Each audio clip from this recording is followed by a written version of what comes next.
तो hello guys, कैसे हैं आप लोग। आप सभी का स्वागत है। पिछले एपिसोड में देखा था बीबी और जो अंकल वो दोनों आपस में बात कर रहे थे। तो बीबी पूछ लेती है, सुनो मैंने बोला था उस आदमी के बारे में पता करने को, पता चला कि नहीं चला।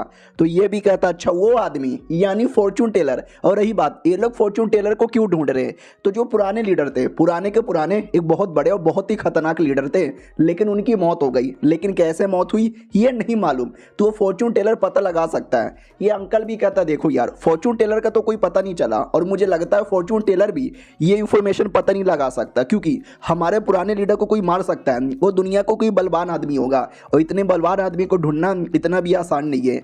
मैडम जी भी कहती हाँ ये सही बोला, लेकिन चीज़ों को कंट्रोल में करना ये हमारा काम होता है। वो भी कहता उससे मुझे याद आया, ये जो टाइशी टेम्पल है, याद है हमने एक छोटे से मोंग को देखा था, वो मोंग जिस टेम्पल से बिलोंग करता है ना, उसी का नाम टाइशी टेम्पल है। और उसके नीचे कोई सील है जो बहुत जल्दी ढीला हो चुका है, और जो चीज़ उसके अंदर सील है ना वो आज़ाद होने वाली है। मैडम जी भी कहती हाँ मैंने भी उसके बारे में सुना था, आज़ाद होती ही बवाल मचेगा, कि ये सच है।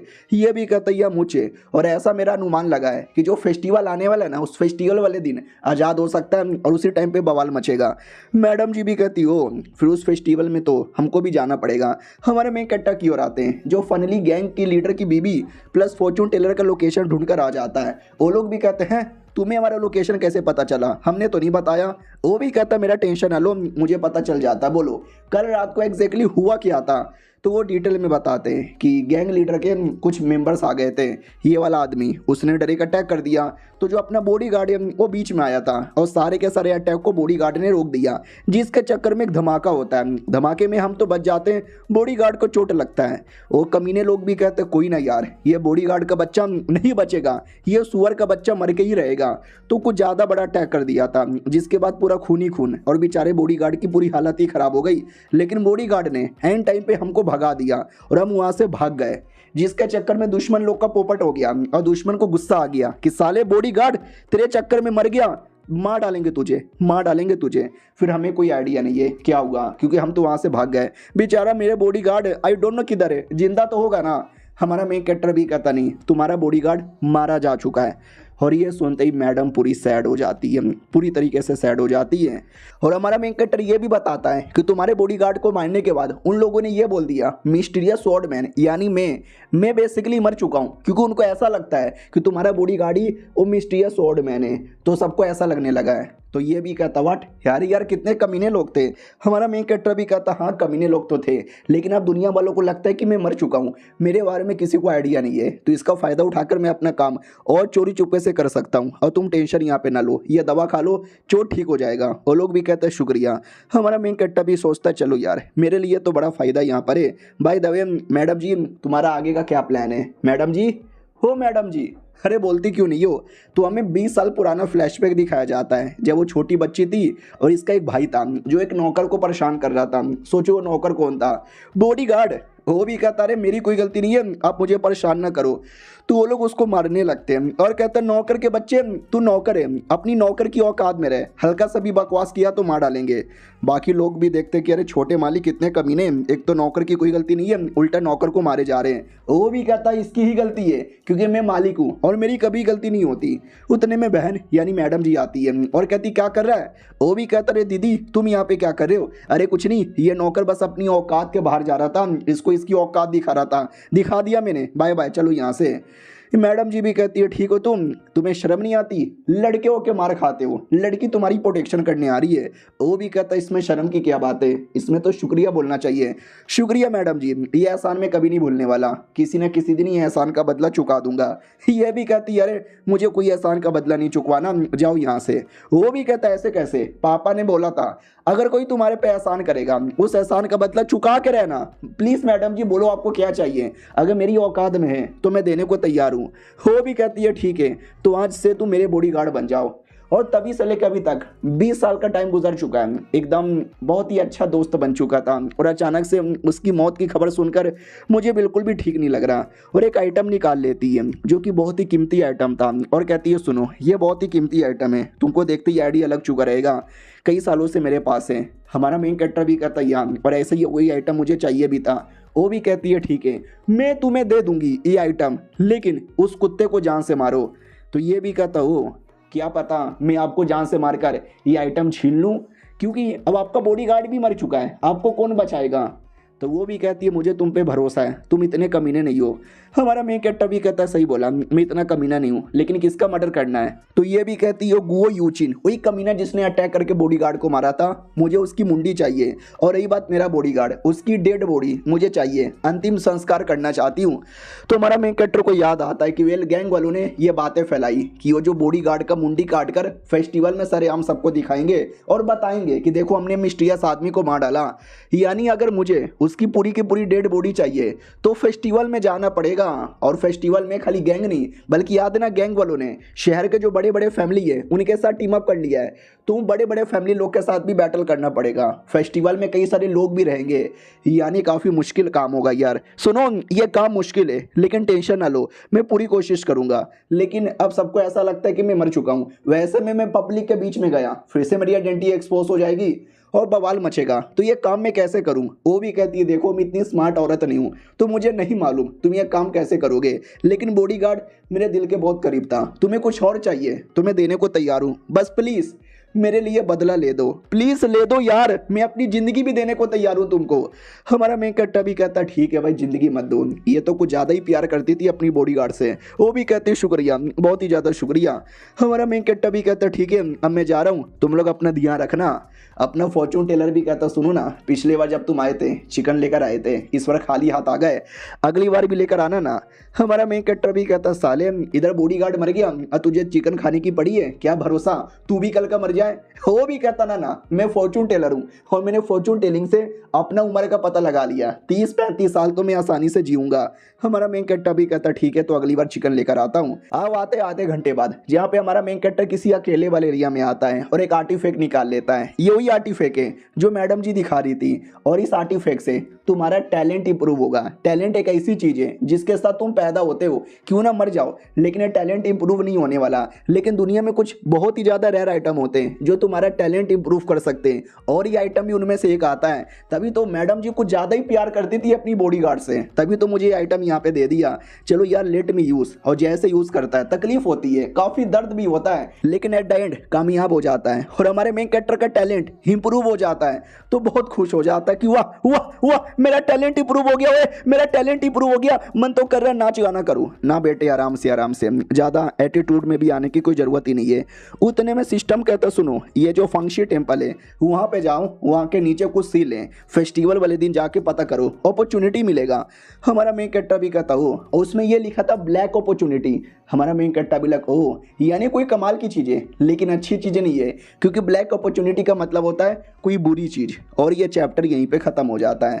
तो हेलो गाइस, कैसे हैं आप लोग, आप सभी का स्वागत है। तो इस एपिसोड की शुरुआत होती है फाक्शी टेम्पल से, वही मॉन्क का टेम्पल जहाँ पे छोटा वाला मॉन्क बैठा हुआ था, और तभी पीछे से एक बड़ा मॉन्क आता है और कहता वाह अमितवा यार, मुझे लगा नहीं था इतने बड़े टेम्पल का सबसे सीनियर मॉन्क भी एक छोटा बच्चा होगा, आपसे मिलकर अच्छा लगा। वो भी कहता आपसे मिलकर अच्छा लगा, बोल तो ऐसा रहा जैसा साले तू पहली बार यहाँ पे मिल रहा है और बस दिखने से बच्चा हूँ, रियलिटी में तुमसे भी हाई लेवल का हूँ। वो भी कहता यार रियलिटी में तो मेरे सीनियर यहाँ पे लगते हो, भाई दबे इस टाइम पे क्या कर रहे हो। वो भी कहता कुछ नहीं बस मंत्र पढ़ रहा हूँ। वो भी कहता मंत्र पढ़ रहे हो, ये मंत्र किस लिए पढ़े जा रहे हो। वो भी कहता मॉन्क लोग 24 घंटे बस मंत्र पढ़ते रहते हैं ताकि हमारे दिल को शांति मिले, क्या तुम्हें इतना भी नहीं मालूम। वो भी कहता ना मुझे ये मालूम है, लेकिन आप जो मंत्र पढ़ रहे हो ना ये मन की शांति के लिए नहीं बल्कि किसी और चीज़ के लिए। किसके लिए। वो भी कहता तुम जाके क्या करोगे।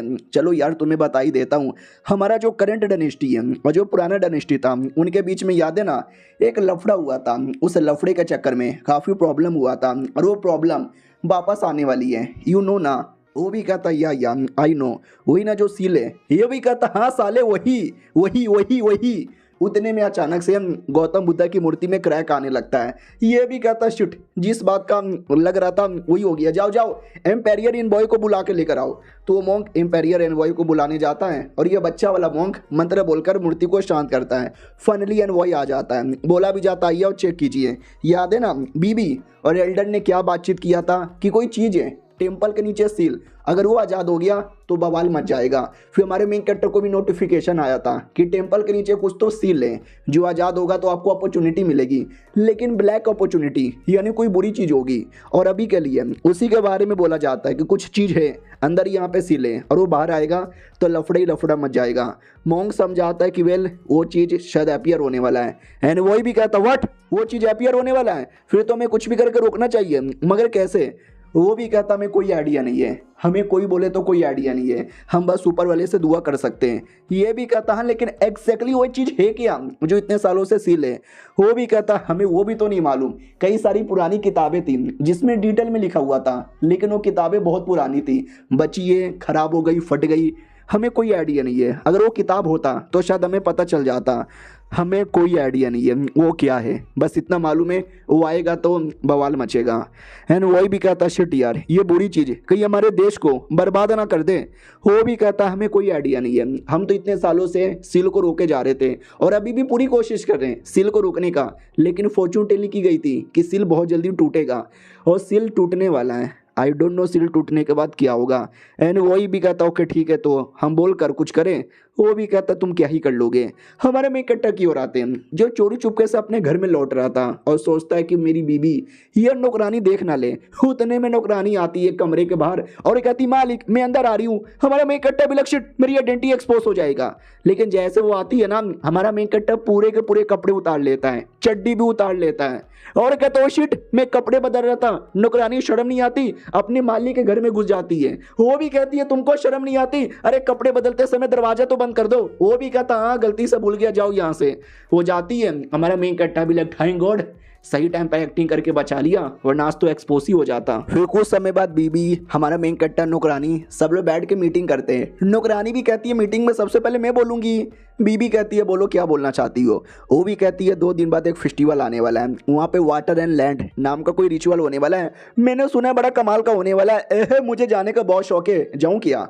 हमारा मेन कट्टा भी कहता ना फेस्टिवल है, बहुत सारे लोग आएंगे, भीड़ भाड़ होगा, तुम एक भोली भाली अबला नारी, सुंदर हो प्यारी हो, मर्द लोग आएंगे, ठरकी मर्द आएंगे और तुम्हारे साथ कुछ भी गलत कर सकते हैं, डेंजरस होगा, मत जाओ।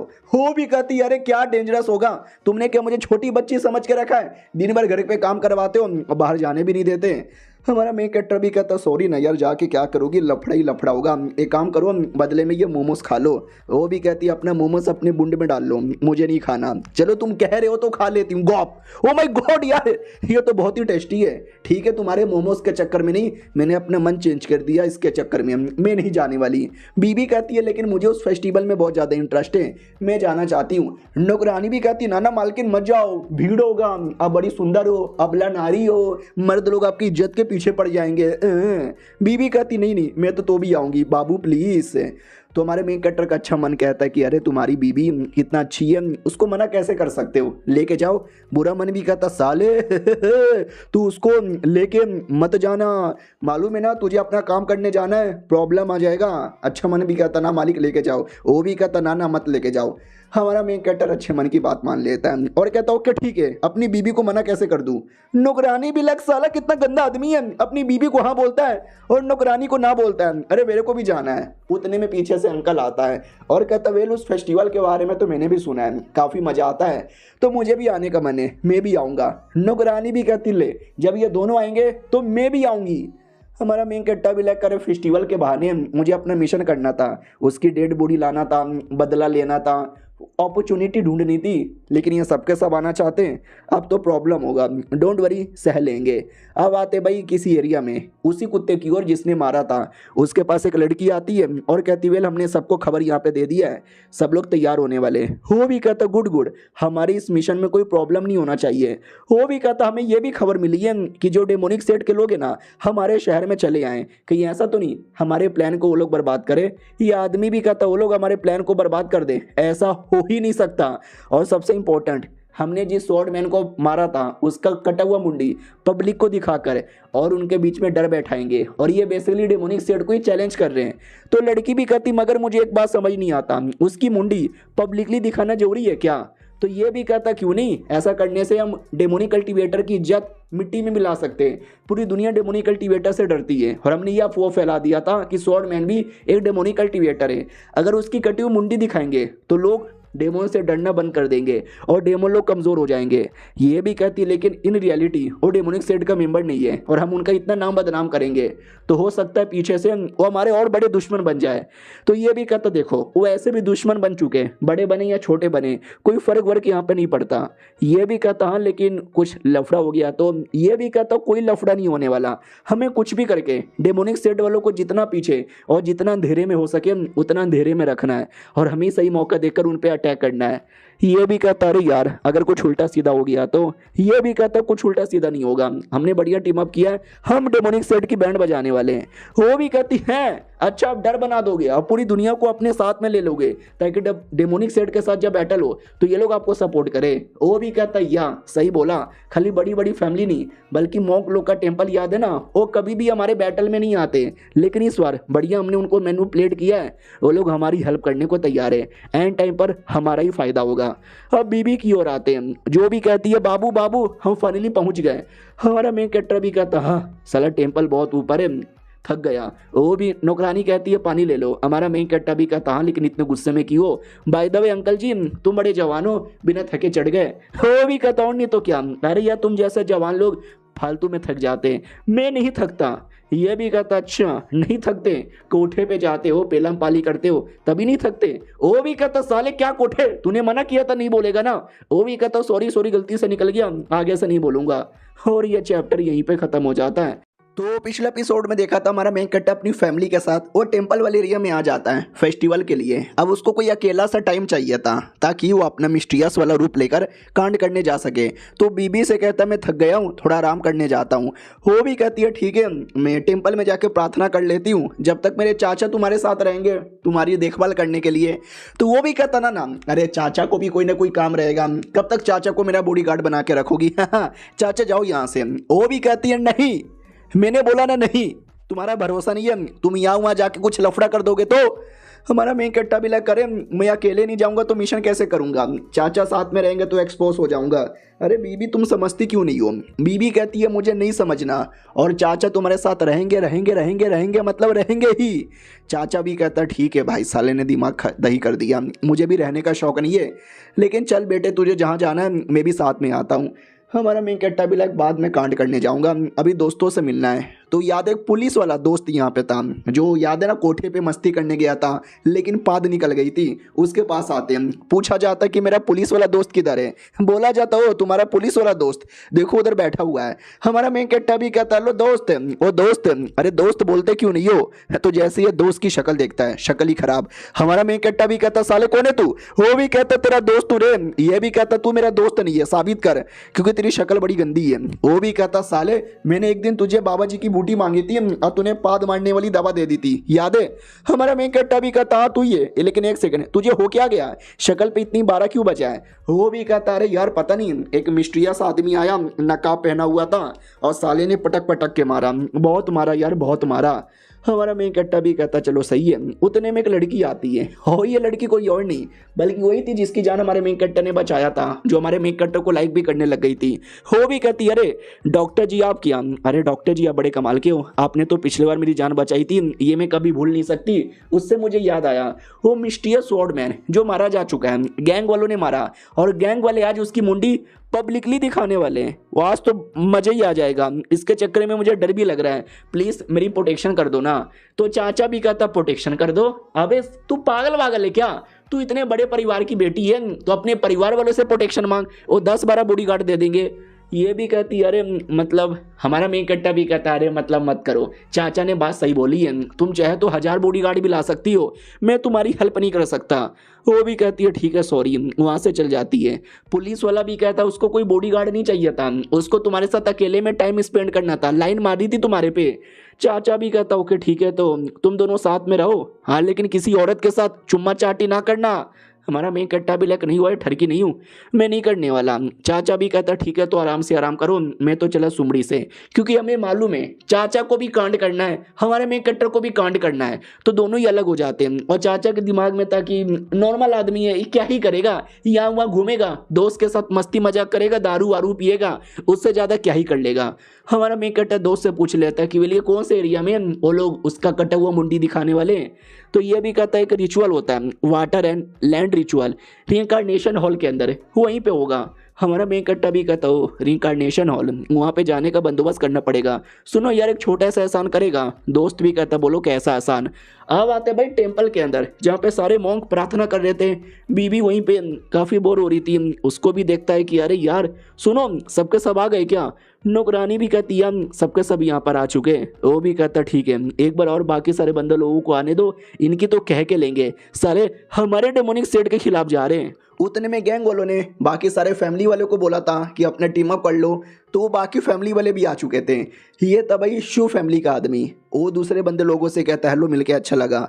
तो ये था काऊ फैमिली का आदमी, वही जिसकी बेटी की जान बचाया गया था। ये भी कहता हो शिव फैमिली वालों तुम शिव नहीं तुम तो चू हो। उतने में अकीरा फैमिली के आते हैं और कहता रहे तुम दोनों फिर से लड़ना स्टार्ट हो गए। तो कहो भी कहता ना मैं लड़ना स्टार्ट नहीं हुआ, कुछ सुअर लोग आ जाते हैं और सुअर को देखकर हम जैसे शेर लोग दहाड़ देते हैं। तो ताना मार रहा था शिव फैमिली को। शिव फैमिली भी कहती ना कुछ लोग कुत्ते रहते हैं जो किसी को भी देख के भौंकते रहते हैं। वो भी कहता साले तूने मुझे कुत्ता बोला। इधर बीबी कहती है कि अरे उनके बीच में लड़ाई क्यों हो रहा है। नौकरानी भी कहती है ऐसा है, उन दोनों का खानदानी लड़ाई कई सालों से चलता रहता है। और हमारा मेन कैरेक्टर भी मिस्टीरियस बन के आ जाता है और अपनी बीबी को देख लेता है कि शिट बीबी यहीं पर है, थैंक गॉड उसने मुझे नहीं देखा और मैं नकाब के अंदर हूँ, मुझे पहचाने की भी नहीं। वो अपना बच्चे वाला मॉन्क भी कहता है टेम्पल है फालतू में लड़िए मत, कुछ इंपॉर्टेंट काम था इसलिए मैंने आपको यहाँ पे बुलाया। उतने में ये आदमी आ जाता है वो जिसने बॉडी गार्ड को मारा था और कहता हाँ मैंने सबको यहाँ पे बुलाया इंपॉर्टेंट मीटिंग के लिए, ना कि बच्चों की तरह लड़ने के लिए। शांत हो जाओ चुपचाप मेरी बात मानो।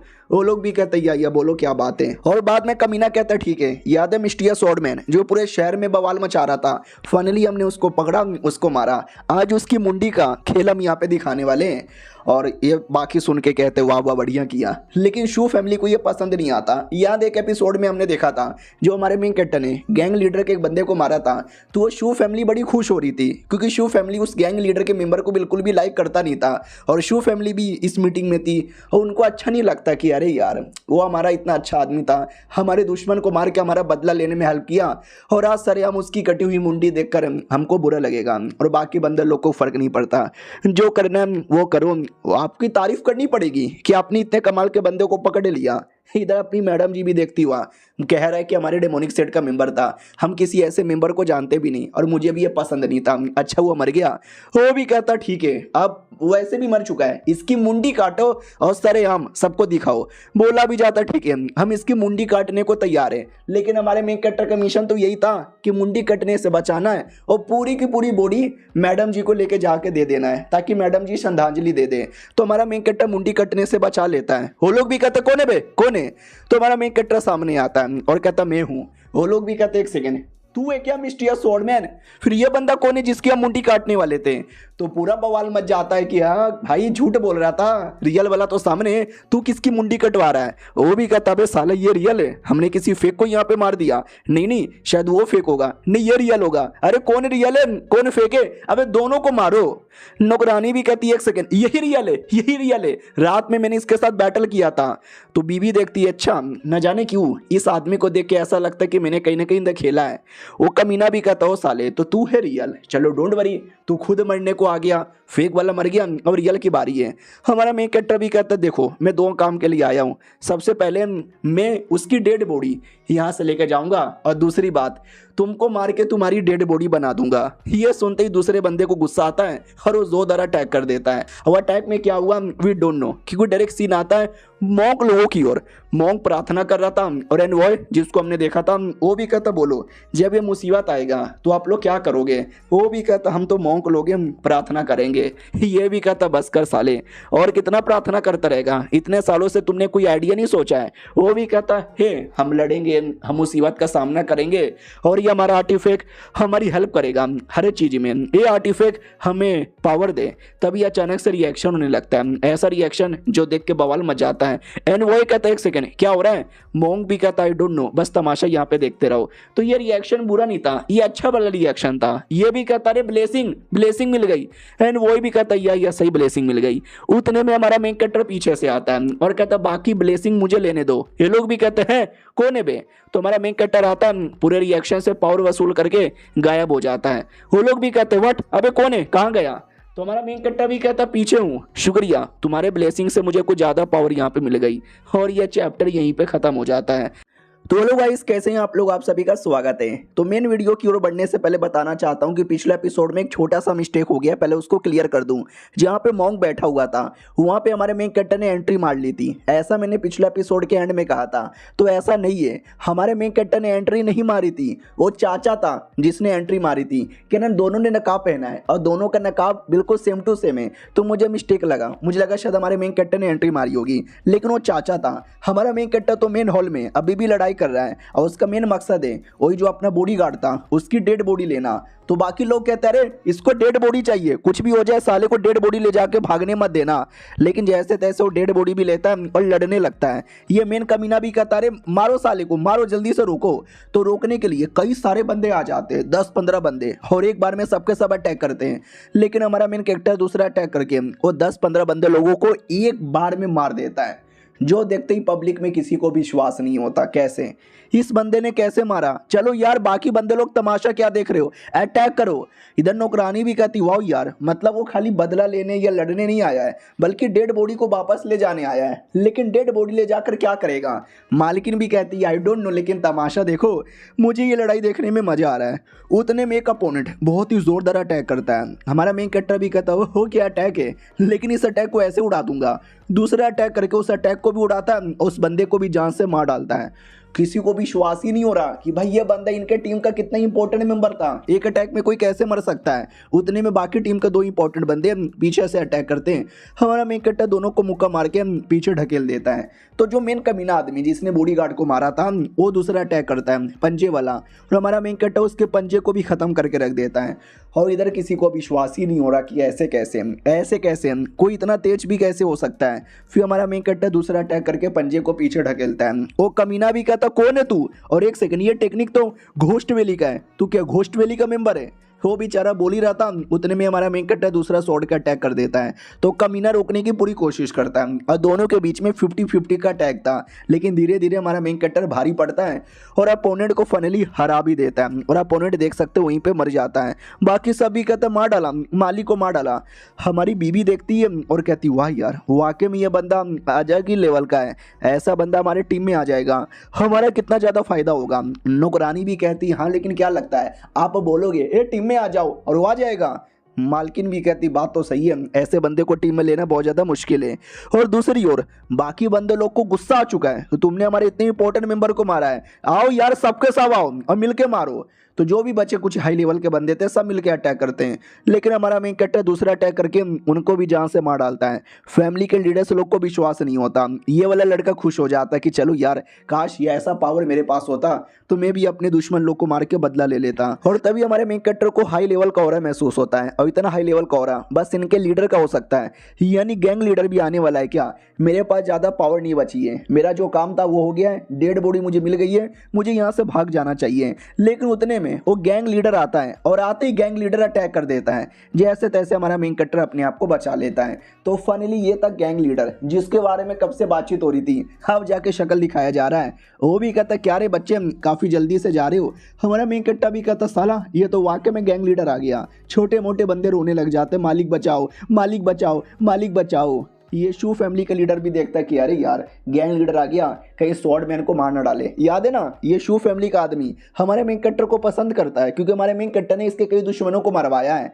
इधर मालकिन भी कहती ले बेटे असली बैटल तो अब स्टार्ट होगा और मैं इसके लिए ज़्यादा एक्साइटेड हूँ, देखना चाहती हूँ ये स्वॉर्ड मैन में कितनी पावर है। नौकर लोग चिल्लाए जा रहे मालिक बचा लो, इसने हमारे आधा से ज़्यादा बंदे लोग को मार डाला, अगर आप नहीं होते तो न जाने हमारा क्या होता। वो भी कहता ठीक है बेटे शांत हो जाओ, ज़्यादा रोना धोना मत करो। वो भी कहता मालिक रोना धोना कैसे ना करे, इसने वाकई में गंदी वाली कह के ले ली, मालिक आप ही हमारी रक्षा कर सकते हो। मालिक भी कहता ये ठीक है, सुनो बच्चे हार मान जाओ, घुटने पे आके हमारे गुलाम बन जाओ तो छोड़ देंगे वरना जान से मार डालेंगे। हमारा मेन कैरेक्टर भी कहता बिल्कुल भी ना, वो भी कहता अच्छा तो तुम्हें क्या वाकई में मरने का शौक है। हमारा मेन कैरेक्टर भी कहता ना मुझे यहाँ से जाने का शौक है बाय। लेकिन वो जाने नहीं देता, वो बहुत ही जोरदार अटैक करके रोक देता है और गुस्से में कहता है साले मैंने बोला ना इधर ही रुक, यानी इधर ही रुक। हमारा मेन कैरेक्टर उसको लड़ने का बिल्कुल भी मन नहीं है क्योंकि मैंने पहले ही बहुत सारे बंदे लोग के साथ लड़ लिया है, अब पावर बची हुई नहीं है, लड़ने जाऊंगा तो मैं ही मरूंगा। सुनो यार ये जो डेड बॉडी है ना तुम संभालो, शू फैमिली के लीडर को कह रहा था। और लीडर पूरी तरीके से डर जाता है कि अरे मैं सपोर्टर हूँ, इनको सपोर्ट करना चाहता हूँ लेकिन गैंग लीडर के सामने नहीं, कल को फिर गैंग लीडर मेरे खिलाफ हो जाएगा। हमारा मेन कैरेक्टर भी कहता चुपचाप डेड बॉडी संभाल वरना तेरी डेड बॉडी बना दूंगा। वो भी कहता ना अरे यार इसने धमकी दी है तो डर के मारे कर लेता हूँ, कोई शक नहीं करेगा। हमारा मेन कैरेक्टर भी कहता चलो अब आ गई है 1 वर्सेस 1 की बारी। गैंग लीडर भी कहता साले तू मेरे साथ 1 वर्सेस 1 के बैटल में जीत पाएगा। वो भी कहता आ जाओ ट्राई मार के देखते हैं। तो सबसे पहले गैंग लीडर ही अपने पंजे वाला अटैक करता है और हमारा मेन कैरेक्टर जैसे तैसे उसके पंजे वाले अटैक को रोक लेता है। फिर दूसरा अटैक अचानक से पीछे से आता है, उसको भी जैसे तैसे रोक लेता है। तो सामने वाले लीडर भी कहता वाह बच्चे मुझे लगा नहीं था ये दूसरा अटैक भी तो रोक लेगा, मानना पड़ेगा पावर तो बहुत ज़्यादा है। हमारा मेन कैरेक्टर भी कहता पावर भी बहुत ज़्यादा है, हिम्मत भी बहुत ज़्यादा है। इतना बोल के दूसरा काउंटर अटैक करता है लेकिन जो लीडर है ना हमारे मेन कैरेक्टर पे अचानक से भारी पड़ने लगता है और हमारा मेन कैरेक्टर जैसे तैसे काउंटर अटैक करके लड़े जा रहा है। यानी अभी तक दोनों का बैटल है ना 50-50 हो रहा था। जो देख के शू फैमिली का लीडर हो या बीबी हो किसी को विश्वास ही नहीं होता। हमें लगा गैंग लीडर के सामने 2 या 3 अटैक में मर जाएगा। ये बंदा वाकई में अलग ही लेवल का बंदा है। उधर गैंग लीडर भी पगला जाता कि कैसे भाई तू अभी तक टिका हुआ कैसे, तुम्हारे में इतनी पावर कैसी है, कहीं ऐसा तो नहीं तुम ग्रैंड मास्टर लेवल के हो। हमारा मेन कैरेक्टर जिसको अपने लेवल का कोई आइडिया नहीं है, उसको स्टार्टिंग से लड़ने का शौक नहीं था, बस एक बढ़िया सा मौका देखना है और यहाँ से भागना है। तो हमारा मेन कैरेक्टर एक अटैक करता है फाइनल अटैक, जिसके चक्कर में लीडर के सारे अटैक गायब हो जाते हैं। माहौल पूरा धुआं धुआं होता है और जैसे धुआं क्लियर तो हमारा मेन कैरेक्टर भी गायब था और सब लोग एकदम शांत हो जाते। व्हाट क्या हुआ भाई, क्या हुआ, अचानक से सन्नाटा क्यों है, वो लड़का भाग गया क्या? और वो जो लीडर था उसकी छाती पे या कह लो पेट पर एक कट का निशान बन चुका है। व्हाट, उस बच्चे कितनी मत, मालिक को चोट पहुंचा दिया, मालिक सॉरी, लेकिन वो बच्चा यहाँ से भाग गया। मालिक भी कहता चलो कोई ना, लेकिन अंदर ही अंदर मालिक भी हिला हुआ है, कौन ही ये बंदा, मेरे घर में घुसा, मेरे आधे बंदे लोग को मारा, मुझे भी चोट पहुंचाया और मेरे चंगुल से बच के निकल भी गया और डेड बॉडी भी लेके निकला। पब्लिक को विश्वास नहीं होता कि भाई ये सच्ची में गजब लेवल का बंदा है, उसने ये कांड कर दिया, मैंने अपनी आंखों से देखा और ना विश्वास नहीं करता। और शू फैमिली के लीडर वो अंदर ही अंदर खुश है कि चलो यार फाइनली कोई कमाल का बंदा आया जो ये गैंग की प्रॉब्लम यहाँ पे सॉल्व करेगा। दुनिया बदलने वाली है, दुनिया वाकई में बदलने वाली है। और कुछ समय बाद है ना फिर पुलिस वाले भी आते हैं और कहते हैं हमें को सुनने में आया है कि स्वॉर्डमैन आया था, उसने कई सारे बंदे लोग को मारा, डोंट वरी, हमने अपने सोल्जर्स पूरे शहर में फैला दिया है, स्वॉर्डमैन का जैसे लोकेशन पता चलेगा हम बता देंगे। इधर बीबी भी कहती चलो यहाँ का कांड पूरा हो गया, बाय द वे मजा आ गया, पैसा वसूल हो गया। नुकरानी भी कहती हाँ लेकिन वो बंदा कौन से लेवल का था, मुझे ऐसा लग रहा है शायद ग्रैंड मास्टर लेवल का होगा। ये भी कहती ना ग्रैंड मास्टर एक अलग ही लेवल होता है, ये बंदा भी उस लेवल पे नहीं गया था लेकिन हाफ ग्रैंड मास्टर कह सकते हो क्योंकि इतना तो था उसका पावर। मुझे उस बंदे से वापस मिलने का मन कर रहा है और न जाने क्यों बहुत ही ज़्यादा फेमिलियर सी फीलिंग आती है। और ये चैप्टर यहीं पे ख़त्म हो जाता है। तो हेलो गाइस, कैसे हैं आप लोग, आप सभी का स्वागत है। तो इस एपिसोड की शुरुआत होती है वो छोटे से मॉन्क से। याद है ना, एक मूर्ति थी, मूर्ति में काला काला धुआं आ रहा था और उस समय किसी बंदे ने एंट्री मारी थी। मैंने गलती से बोला था कि हमारा मेन कैरेक्टर था बट वो चाचा था और सामने एनवॉय खड़ा हुआ था और वो एनवॉय चाचा को पहचानता भी था। चाचा भी कहता और कैसा है, याद आया तुम्हारे जैसे एक एनवॉय को मैंने बहुत पहले मारा भी था। तो एनवॉय भी कहता साले बुढ़े ज़्यादा नाटक नहीं करने का, उस समय तूने मेरे एक छोटे बंदे को मारा और अपने आप को दादा समझता है, अभी भी तू बच्चा है। तो मॉन्क भी कहता है यार तुम लोग आपस में लड़ना बंद कर दो, हमारे ज़मीन के नीचे एक सील लगा हुआ है और ये सील गलती से आज़ाद हुआ ना, डेमोनिक सेट हो, रैटिया सेट हो, मॉन्क लोगो, मासूम लोगो, अच्छे लोगो, बूढ़े लोगो, कोई फर्क नहीं पड़ता, सब मुसीबत में आएंगे। बुढ़ा भी कहता मुझे क्या, मुझे तो बस बवाल मचाने से मतलब था। और तभी अचानक से एक बड़ा सा झटका लगता है। ये लोग भी कहते एक सेकेंड, ये झटका कैसा है? तो ये झटका बैटल का था, यानी ये जो कहानी है ना आधे घंटे पहले की है, जो हमारा मेन कैरेक्टर लीडर के साथ लड़ रहा था, वो लड़ाई का झटका इनको भी महसूस होता है। ये सब के सब चौंक जाते हैं और चाचा चौंक जाता है क्योंकि चाचा ने हमारे मेन कैरेक्टर के साथ बैटल किया है, उसको मालूम है हमारे मेन कैरेक्टर का पावर प्लस झटका कैसे है। तो इसको मालूम था स्वॉर्डमैन आया हुआ है। सुनो यार, मुझे जाके देखना पड़ेगा, तुमको सील वाले आइटम के साथ जो करना है वो करो, मैं तो बाद में आऊँगा, इतना बोल के चल जाता है। और मूर्ति टूटे जा रही है, मूर्ति से रिएक्शन आए जा रहा है, यानी सील बहुत जल्दी टूट जाएगा पूरा, और हमारे पास कोई रास्ता भी नहीं है इसको सील करने का। अब आते हैं हमारे मेन कैरेक्टर के दोस्त की ओर। पुलिस वाला वो मिलता है मैडम जी से और कहता भाभी जी आप यहाँ पर। वो भी कहती या मेरे पति भी यहीं पे थे, कहाँ गए? ये भी कहता तुम्हारे पति आई डोंट नो यार, वो गए थे, हम आ जाएंगे बहुत जल्दी। ये भी कहती है शुक्रिया, हम भी यहाँ से जाना चाहेंगे। वो भी कहता ना ना मैडम जी आप कहाँ जा रहे हो, अरे आओ ना हमारे साथ, हम सारी चीज़ों की तैयारी करते हैं। अभी अभी स्वॉर्डमैन आया था, साले ने बहुत लोग को मारा है, डेंजर हो जाएगा, हमारे साथ रहो। वो भी कहती व्हाट, तुम्हारे साथ रहो? क्या मतलब तुम्हारे साथ रहो? वो भी कहता ना देखो गलत मत समझो यार, हम पुलिस वाले हैं, हमारा काम है मासूम लोग की प्रोटेक्शन करना, और आप तो भाई भाभी हो, भाभी भाभी की प्रोटेक्शन करने का तो मेरा काम है ना, इसलिए आपकी प्रोटेक्शन करेंगे। नौकरानी भी कहती है नहीं चाहिए प्रोटेक्शन, मैं मालकिन की प्रोटेक्शन कर सकती हूँ। पुलिस वाला भी कहता है ठीक है दिया रखो। हमारे मेन कैरेक्टर की ओर आते हैं जो भाग के किसी जंगल के पास आता है और कहता बाप रे लीडर एंड टाइम पर आ गया, वरना सब कुछ यहाँ पे ठीक ही जा रहा था। भाई दबे मेरा आधा मकसद पूरा हो गया, आधा मकसद कभी और पूरा करूँगा। और उसी एरिया में fortune teller plus gang leader की बीवी थी। हमारा मेन कैरेक्टर भी कहता सालो तुम्हारे चक्कर में हालत खराब हो गई, डेड बॉडी लेकर आ गया, हालांकि जो मेन गैंग लीडर है उसको नहीं मार पाया। ये भी कहती है डोंट वरी, डेड बॉडी लेकर आ गए ना, अभी के लिए मुझे ये चाहिए था। हमारा मेन कैरेक्टर भी कहता हाँ लेकिन कुछ ज़्यादा कांड हो गया और कई सारे लोगों ने देखा, शहर के कोने कोने में बंदे मेरे पीछे लग चुके हैं, तो आगे का क्या?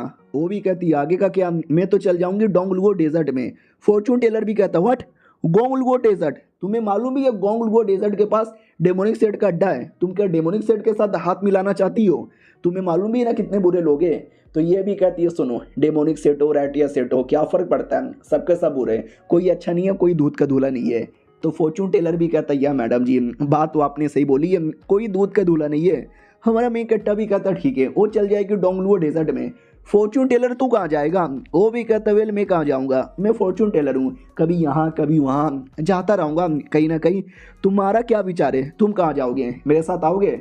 आ जाओ। हमारा मेन कट्टर भी कहता ना मुझे यहाँ वहाँ तुम्हारे साथ घूमने का कोई शौक नहीं है यार, मुझे अपने घर पे रहना है। और वो जो मेन कमीना है अपना गैंग लीडर, सोचा था आज उसको भी मार ही दूंगा, लेकिन वो वाकई में हाई लेवल का है, मुझे और तैयारी करके जाना चाहिए तो ही मार पाऊंगा। उतने में सिस्टम वापस नोटिफिकेशन देता है सील के बारे में, तो हमारे मेन कैरेक्टर की भी क्यूरियोसिटी बढ़ती है और तभी हमारा मेन कैरेक्टर को टेलीपोर्ट करके एक अलग एरिया में डाल दिया जाता है। हो भी डाउट में आ जाता व्हाट, ये मैं कैसे टेलीपोर्ट हो गया और ये मैं कहाँ आ गया? सामने एक ड्रैगन बैठा हुआ था, ये कह लो सो रहा था। ये और डाउट में आ जाता है ड्रैगन क्या है। उतने में ड्रैगन होश में आते ही अटैक भी कर देता है और बेचारा डर जाता हमारा मेन कैरेक्टर, लेकिन अचानक से ड्रैगन भी रुक जाता है और हमारा मेन कैरेक्टर बेचारा अभी तक कुछ समझ भी नहीं पा रहा मैं कहाँ पर हूँ, ये ड्रैगन कौन है। कभी अटैक करता है कभी रुक जाता है और तभी इसको कुछ बंदे दिखाई देते हैं जो आपस में लड़े जा रहे हैं।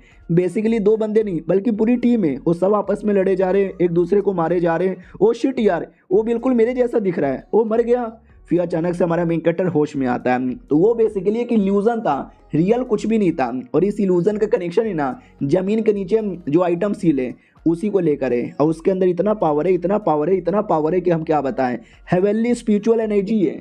हमारा मेन कैरेक्टर भी like what, heavenly spiritual energy? ये कोई ऐसा वैसा एनर्जी नहीं है, ऐसा समझो दुनिया में सबसे हाई लेवल की एनर्जी होती है, यानी ऐसा एनर्जी वाला कोई चीज़ अंदर सील है।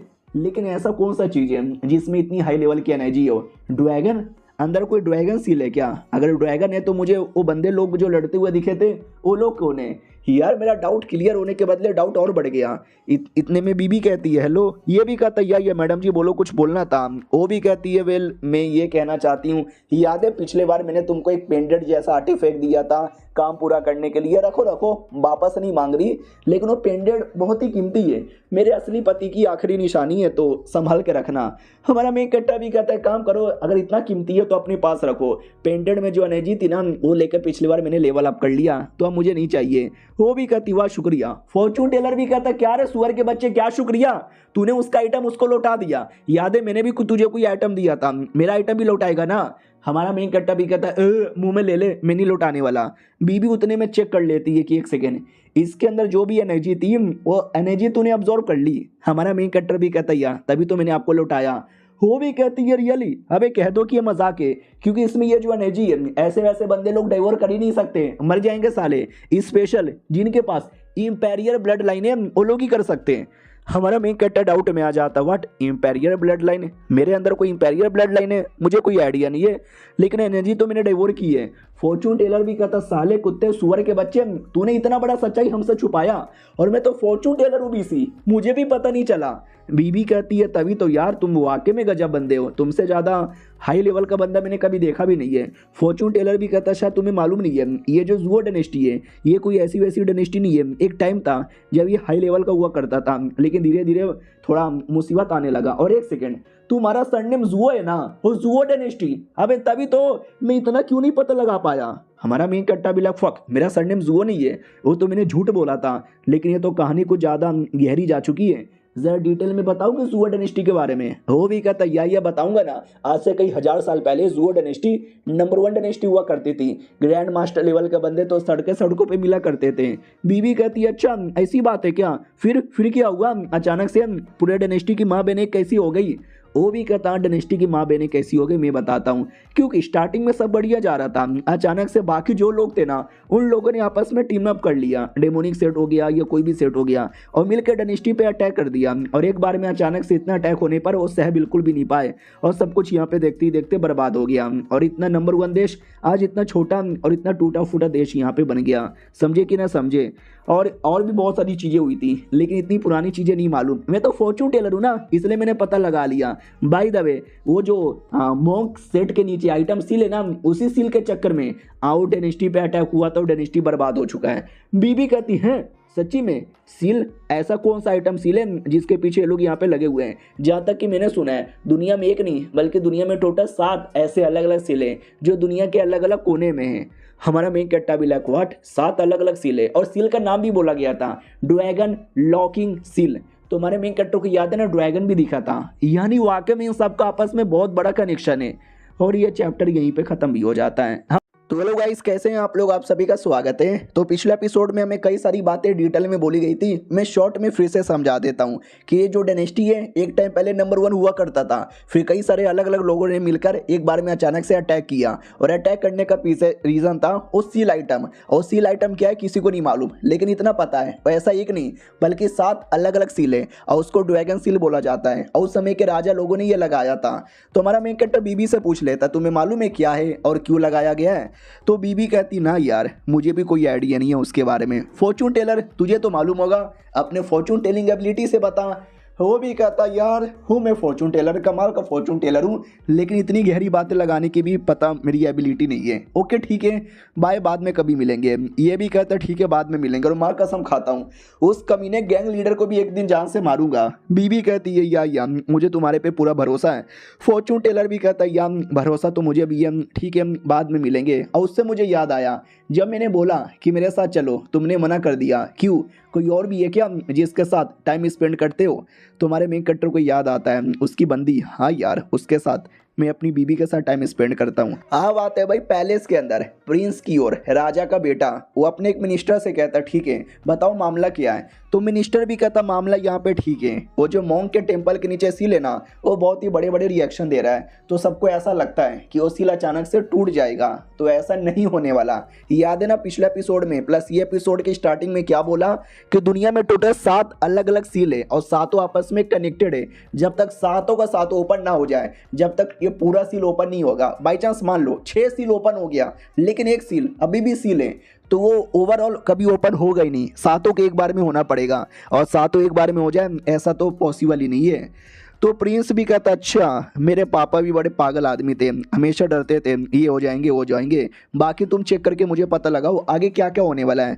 मिनिस्टर भी कहता, ओके ठीक है मैं सारी की सारी बातें पता लगाकर आपको यहाँ पे बताऊंगा, और कोई स्पेसिफिक बातें पता लगाना है क्या। वो भी कहता ना, और कोई स्पेसिफिक बातें यहाँ पे नहीं है। मिनिस्टर भी कहता, by the way demonic set के जो बंदे लोग हैं उनके बारे में कुछ। वो भी कहता, डेमोनिक सेट, मुझे डेमोनिक सेट से नहीं, मुझे उस फॉर्चून टेलर में ज़्यादा इंटरेस्ट है। ये भी कहता, एक सेकंड क्यों फॉर्चून टेलर में आपको ज़्यादा इंटरेस्ट काहे को है।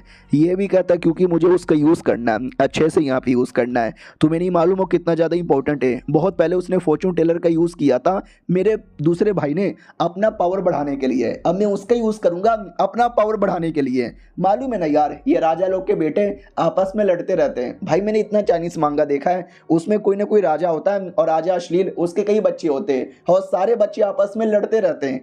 तो इसका भी कुछ ऐसा ही मैटर है। मिनिस्टर भी कहता अच्छा ऐसी बात है क्या, कोशिश करता हूँ, ढूंढना मुश्किल है, मैं ढूंढ लूँगा। वो भी कहता जल्दी से ढूंढो, मुझे तुम्हारे पे पूरा भरोसा है, नहीं मिला तो मालूम है ना क्या करना है। वो भी कहता यस मालिक, मालूम है क्या करना है। यानी ये लोग मिलकर कुछ ना कुछ घटिया प्लानिंग बना रहे हैं। अब आते भाई टी हाउस की ओर, जहाँ पे चुगली की जाती है। तो धीरे धीरे ये बातें फैल जाती है कि स्वॉर्डमैन आया, आते ही बवाल मचाया, गैंग लीडर को भी चोट दिया और डेड बॉडी लेके निकल गया। I don't know dead body के साथ क्या करना है, लेकिन जो है ना बड़ा कमाल का बंदा था। मैं तो वही पता, मैंने अपनी आंखों से यहाँ पे देखा, गोटे मुंह में आ गए थे एकदम। और ये सारी बातें अपनी नौकरानी भी सुनती है, वो भी डाउट में थी कौन है वो बंदा, कौन है बंदा, बड़ा कमाल का है। काश यार वो बंदा मेरे को प्यार करने लग जाए तो मजा ही आ जाएगा। उतने में वो चाचा आ जाता है और कहता है क्या रे नौकरानी, ये क्या गंदी गंदी बातें यहाँ पे बोले जा रही है, रात हो गया, या तो सो जा या घर पे जाके कोई काम कर। वो भी कहती है अरे यार वो जो स्वॉर्डमैन है ना उसके बारे में सोच रही हूँ, क्या लगता है कौन होगा, ह्यूमन सेट का मेंबर तो नहीं ना होगा। ये भी कहता व्हाट, ह्यूमन सेट का मेंबर ना, ह्यूमन सेट में ऐसा कोई मेंबर ही नहीं है जो इतना कमाल का हो सकता है, मुझे इतना तो मालूम है। और वो मिनिमम 40 या 45 साल का होगा। लड़की भी कहती व्हाट 40 या 45 साल, ना ना यार वो देखने से बड़ा यंग लगता है, 25 या 30 साल का होगा। तो ये सुनते ही बुड्ढा हंसने लगता है, कहता व्हाट, ना ना 20-25 साल के बंदे के अंदर इतना पावर होता ही नहीं है। जो ओल्ड आदमी है, जिसके पास ज़्यादा टाइम है, वो ज़्यादा प्रैक्टिस करके इतना हाई लेवल पे आता है। नौकरानी भी कहती है ना यार, लेकिन मुझे ऐसा लगा वो यंग है और यंग में काफ़ी ज़्यादा पावरफुल है, और मुझे अभी भी शक होता है घोस्ट सेट, ह्यूमन सेट, इनमें से किसी एक सेट का मेंबर होगा। वो भी कहता घोस्ट सेट, ह्यूमन सेट, कह रहा हूँ ना उनमें से कोई मेंबर नहीं है, कल को तू बोल देगा कि मालकिन का पति है। तो ये भी कहती व्हाट, मालकिन के पति, ना ना यार वो तो एक मामूली से डॉक्टर है, वो कैसे हो सकते हैं। ये भी कहता अच्छा ठीक है, उससे मुझे याद आया जीएन के बारे में जानती हो ना। वो भी कहती यार ये जीएन के बारे में जानती हूँ, ये ह्यूमन सेट का मेंबर है, और ये जो पुराना राजा था ना, पुराना राजा नहीं, पुराना उनका जो लीडर था उसका बेटा है। तो ये भी कहता या तुमने सही बोला, और वो हमारे डेमोनिक सेट का भी बहुत ही ज़्यादा इंपॉर्टेंट मेंबर था, इतना इंपॉर्टेंट था कि वो नया लीडर बन सकता था। वो प्लस तुम्हारी मालकिन, वो दोनों कैंडिडेट थे, और वो दोनों में सोचो कौन जीतेगा। तो ये भी कहती ऑफ कोर्स मालकिन, तभी तो नई लीडर बनी। ये भी कहता नहीं, वो लड़का जीतने वाला था, वो नया लीडर बनने वाला था, लेकिन उसने हार मान लिया कि मैं नहीं बनूंगा, मैडम जी को मना दो। नौकरानी भी कहती व्हाट, अरे यार उसने ऐसा क्यों किया। ये भी कहता प्यार यार प्यार, वो मैडम जी से प्यार करता था और बोला कि अरे यार मेरी बाबू बन जाएगी, मुझे क्या चाहिए, मैं तो बस बाबू को हेल्प करूंगा और सही टाइम पे शादी कर लूंगा। तो ये भी कहती है एक सेकंड व्हाट, उसका सपना मालकिन से शादी करने का है। अबे लेकिन मालकिन ने तो शादी कर लिया है ना। ये भी कहते हुई तो मालकिन ने शादी कर लिया, अब उस कुत्ते को पता चल चुका है कि किसी और के साथ शादी हो गई है, और वो कुत्ता बहुत ही ज्यादा गुस्से में है, और गुस्से में सोचो क्या कर देगा। तो नौकरानी भी कहती व्हाट, उसको मालूम चल चुका है, लेकिन देखा जाए तो बात तो सही है ना। सोचो जिससे तुम प्यार करते हो, अपने लीडर का पोजीशन भी तुमने उसको दे दिया, लेकिन वो किसी और से शादी कर ले, बुरा तो लगेगा। लीडर भी कहता तुमने सही बोला, लेकिन टेंशन ना लो, अभी नहीं आ रहा। ये भी कहती अभी नहीं आ रहा, लेकिन बाद में कभी ना कभी तो आएगा, बेचारे मालिक को मार डालेगा वो। तो ये भी कहता सुनो मेरी बात, सोचो मालकिन ने इनके जैसा एक नॉर्मल आदमी से शादी क्यों की। वो भी कहती है वेल हैंडसम है, कूल है, डॉक्टर का काम कर लेते हैं, पैसे भी ठीक ठाक कमा लेते हैं। तो वो भी कहता नहीं यार ये रीज़न नहीं है, क्या ना एक नॉर्मल आदमी है, और सेट में से कोई भी नहीं चाहेगा कि एक नॉर्मल आदमी के साथ शादी हो, तभी तो इन्होंने किसी को भी नहीं बताया। तो जैसे इनका काम पूरा होगा, ये छोड़कर या उसको मार के सेट में वापस से लौट सकते हैं। जीएन को देखो, वो तो लीडर का बेटा हुआ करता था, उसमें और इसमें लाख गुना ज़्यादा फर्क है। कल को ये मर भी गया और जीएन वापस भी आ सकता है, हमारा तो भी फायदा है। उतने में मैडम जी आ जाती है और कहती है तुम लोग क्या बात कर रहे हो। वो लोग भी कहते कुछ नहीं, बस ऐवे ही नॉर्मल बातें कर रहे थे। वो भी कहती है ज़्यादा नाटक मत करो, सुनाई दिया मुझे, मेरे पति को मरने और मारने के बारे में बात कर रहे हो। साला जब तक मैं जिंदा हूं ना, कोई मेरे पति का बाल भी बाकर नहीं कर सकता। यानी अपने पति से प्यार तो बहुत करती है। तो हेलो गाइस, कैसे हैं आप लोग, आप सभी का स्वागत है। पिछले एपिसोड में देखा था बुड्ढा हमारे मेन कैरेक्टर की बहुत ही उल्टी सीधी चुगली करता है, तो मैडम जी सुन लेती है और कहती है सुन, मेरे रहते भर में कोई मेरे पति को टच करे ये मुझसे बर्दाश्त ना होगा। उतने में हमारा मेन कैरेक्टर वापस आता है कैंडी लेकर। ये भी कहती मेरे पति देव कैंडी लेकर आ गए, बाबू बाबू बाबू। इधर ये लोग चौंक जाते हैं, वहाँ पर अभी हमें धमकी दे रही थी और पति के आती बाबू बाबू करने लग गई। इधर टेंशन होने लगता है, बाबू इतनी रात को कहाँ चले गए थे? वो भी कहता है तुम्हारे लिए कैंडी लाने गया था, तुम सोई नहीं क्या अभी तक? अरे टेंशन वेंशन लेते नहीं है, सब कुछ यहाँ पे बढ़िया हो जाएगा। अरे मेरा दोस्त याद है ना, उसकी बीवी भाग गई थी तो उसकी बीवी को ढूंढ रहा था, पता चला किसी और शहर में चल गई है पड़ोस के साथ। ये भी कहता बाबू आप पड़ोसी शहर में चल गए थे क्या? ये भी कहता ना पड़ोसी शहर में नहीं गया था, पुलिस में गया था। अरे टेंशन ना लो, सब कुछ यहाँ पे ठीक हो गया है। पीछे से चाचा भी कहता वाह यार, ऐसा लगता है कि हमारी मालकिन है ना इस इंसान के प्यार में एकदम गिर गई है। नौकरानी भी कहती ना यार ऐसा कैसे कर सकती है, एक मामूली आदमी के प्यार में इतना कोई कैसे गिर सकता है। बाय द वे वो कैंडी बड़ा टेस्टी लग रहा है। हाय मालिक कैसे हो? कैंडी वैंडी खा रहे हो क्या अकेले अकेले? वो भी कहता रही है कैंडी मैं अपने लिए प्लस अपनी बीबी के लिए लाया हूँ, तुम जैसी नकचड़ी बेकार बसूरत और लालची और लेजी औरतों के लिए नहीं है। वो भी कहती है अब एक बार में इतनी गाली क्यों दे रहे हो, इतनी भी लेजी नहीं हूँ मैं। तो मालकिन भी कहती है अरे यार ऐसा ना करो, बेचारी नौकरानी तो है, बाय द वे लेजी तो हमारे चाचा हैं। चाचा भी कहता है मालकिन ने मेरी भी कह के ले ली। नौकरानी भी कहती मालकिन एटलीस्ट आप तो ऐसा ना बोलो, आप तो सपोर्ट करो। चाचा भी कहता देखो मैं मानता हूँ मैं थोड़ा सा खराब आदमी हूँ, लेकिन तुम्हारे बारे में एकदम सही बोला, तुम वाकई में एक नंबर की कैया किस्म की औरत हो। वो भी कहती है चाचा आपकी बुंड फाड़ दूंगी, कुत्ते हो कुत्ते, सबके सब कुत्ते हो, एक मासूम लड़की को कोई सपोर्ट भी नहीं करता। मालकिन भी कहती है अरे मजाक कर रही हूँ, रो क्यों रही है, कैंडी खाएगी क्या? वो भी कहती है या कैंडी खाऊंगी। 2 कैंडी उसको दे देते हैं, वो खुश होकर चल जाती है। फिर चाचा को बोला जाता है जी चाचा। चाचा भी कहता है अरे मैं छोटा बच्चा नहीं हूँ, मुझे कैंडी नहीं चाहिए। वो भी कहती है कैंडी के बारे में बात ही नहीं हो रहा, मालूम है ना किसके बारे में बात हो रहा है? वो भी कहती है जीएन ना, टेंशन ना लो, जीएन को तुम्हारे शादी के बारे में पता चल गया है, आएगा लेकिन अभी नहीं आएगा, तुम्हारे पास टाइम है। तो ये भी देखती है हाँ यार जीएन कुत्ते का बच्चा प्यार करता है मुझसे, और जैसे उसको मेरे पति के बारे में पता चलेगा भाई मेरे पति को मारेगा, जब मैं सामने रहूंगी तो बचा लूंगी, लेकिन इमेजिन करो ये कहीं और रहे और मैं कहीं और रही और मैं बचा नहीं पाई तो। सुनो ना बाबू। बाबू भी कहता बोलो ना क्या हुआ, क्या सोच रही हो? ये गले लग जाती है। वो भी कहता अरे क्या हुआ, गले क्यों लग गई? वो भी कहती वेल यार आजकल है ना वैसे भी ज़्यादा कस्टमर आते ही नहीं है, तो आप फ्री बैठे रहते हो, तो क्यों नहीं फ्री टाइम पर आपको मैं कल्टीवेशन सिखा दूँ। ये भी कहता वाट क्यों, कल्टीवेशन क्यों सिखाना चाहते हो? ये भी कहती क्योंकि देखो ना आजकल की दुनिया कितनी गंदी है, हर जगह डेमोनिक सेट है, हर जगह गैंग के मेंबर हैं, वो किसी भी मासूम आदमी को परेशान करते हैं। तो अगर आप कल्टीवेशन सीख लोगे तो आप लड़ोगे, मारोगे, काटोगे। हमारा मेन कट्टा भी लाइक यार इसको कैसे बताऊं, मैं हाई लेवल का बंदा हूँ, मार सकता हूँ, काट सकता हूँ, लेकिन मुझे एक नॉर्मल आदमी बन के रहना है, और यह कल्टीवेशन सिखाना चाहती है। सुनो यार अब मैं इतना तो पावरफुल हूँ कि छोटे मोटे गुंडे लोग को पटक के पिल सकूँ, तो मुझे सिखाने की ज़रूरत नहीं है। वो भी कहती है बाबू झूठ मत बोलो, इतना भी पावर नहीं है। तो हमारा मेन कट्टा उसको उठा लेता है और कहता देखा देखा हे मेरे अंदर पावर। वो भी कहती बाबू सच्ची में? हमारा मेन कैरेक्टर भी कहता है मुच्ची में, क्यों यार कुछ गलत किया मैंने? वो भी कहती ना आपने कुछ भी गलत नहीं किया, आपने एकदम सही किया, ऐसी प्रैक्टिस करते रहो और आइए मुझे अपना पावर दिखाइए। इतना बोल के चुम्मा ले लेती है, वो भी ज़ोर से। अब आते कुछ समय बाद जब मालकिन चाचा के साथ बैठी हुई थी और बातचीत करती है, वाओ चाचा उससे मुझे याद आया मेरे पति के कपड़े पुराने हो गए तो फटे हुए कपड़े सिल देती हूँ, और मेरे पति सुबह सुबह बाहर गए पेशेंट को चेक करने के लिए, पीछा करने के लिए अपने बंदे लगाए ना। वो भी कहता टेंशन ना लो, मैंने एक बंदे को आपके पति के पीछे भेजा है, कोई भी मुसीबत आएगा ना तो वो बचा लेगा। ये भी कहती है सही है यार, भरोसा नहीं है स्पेशली उस जीएन का, आती मेरे पति को कुछ कर देगा तो। प्लस आजकल गुंडे लोग भी बढ़ गए, मैं नहीं चाहती मेरे पति को कुछ भी हो। चाचा भी कहता टेंशन ना लो, उसको कुछ भी नहीं होगा। लेकिन यार एक अभी अभी खबर आया है, वो जो टेम्पल के नीचे सील आइटम है ना, मैं गया था चेक करने, अभी तक सील टूटा नहीं है, लेकिन सील में बड़े बड़े रिएक्शन हो रहा है। तो ये भी कहती है अच्छा मुझे लगता भी नहीं है सील टूटेगा, कब से बोला जा रहा है टूटेगा टूटेगा टूटेगा, ये टूटती क्यों नहीं है? तो चाचा भी कहता मुझे कोई आइडिया नहीं है, लेकिन मैंने ऐसा सुना है दुनिया में टोटल 7 अलग अलग सील हैं, जब तक 7 एक बार में ओपन नहीं होता ये मेन सील भी कभी ओपन नहीं होने वाला। वो भी कहता वाह यार नहीं होगा तो हमारा डेमोनिक सेट थोड़ा सा डिसएडवांटेज में चल जाएगा, क्योंकि प्लान यही था सील टूटेगा, मुसीबत आएगा, लोग डरेंगे भागेंगे और हम इसी डर का फ़ायदा उठाएंगे। लेकिन जब सील टूटेगा ही नहीं तो डर किस बात का, जब डर नहीं आएगा तो फ़ायदा कैसे उठाएंगे यार।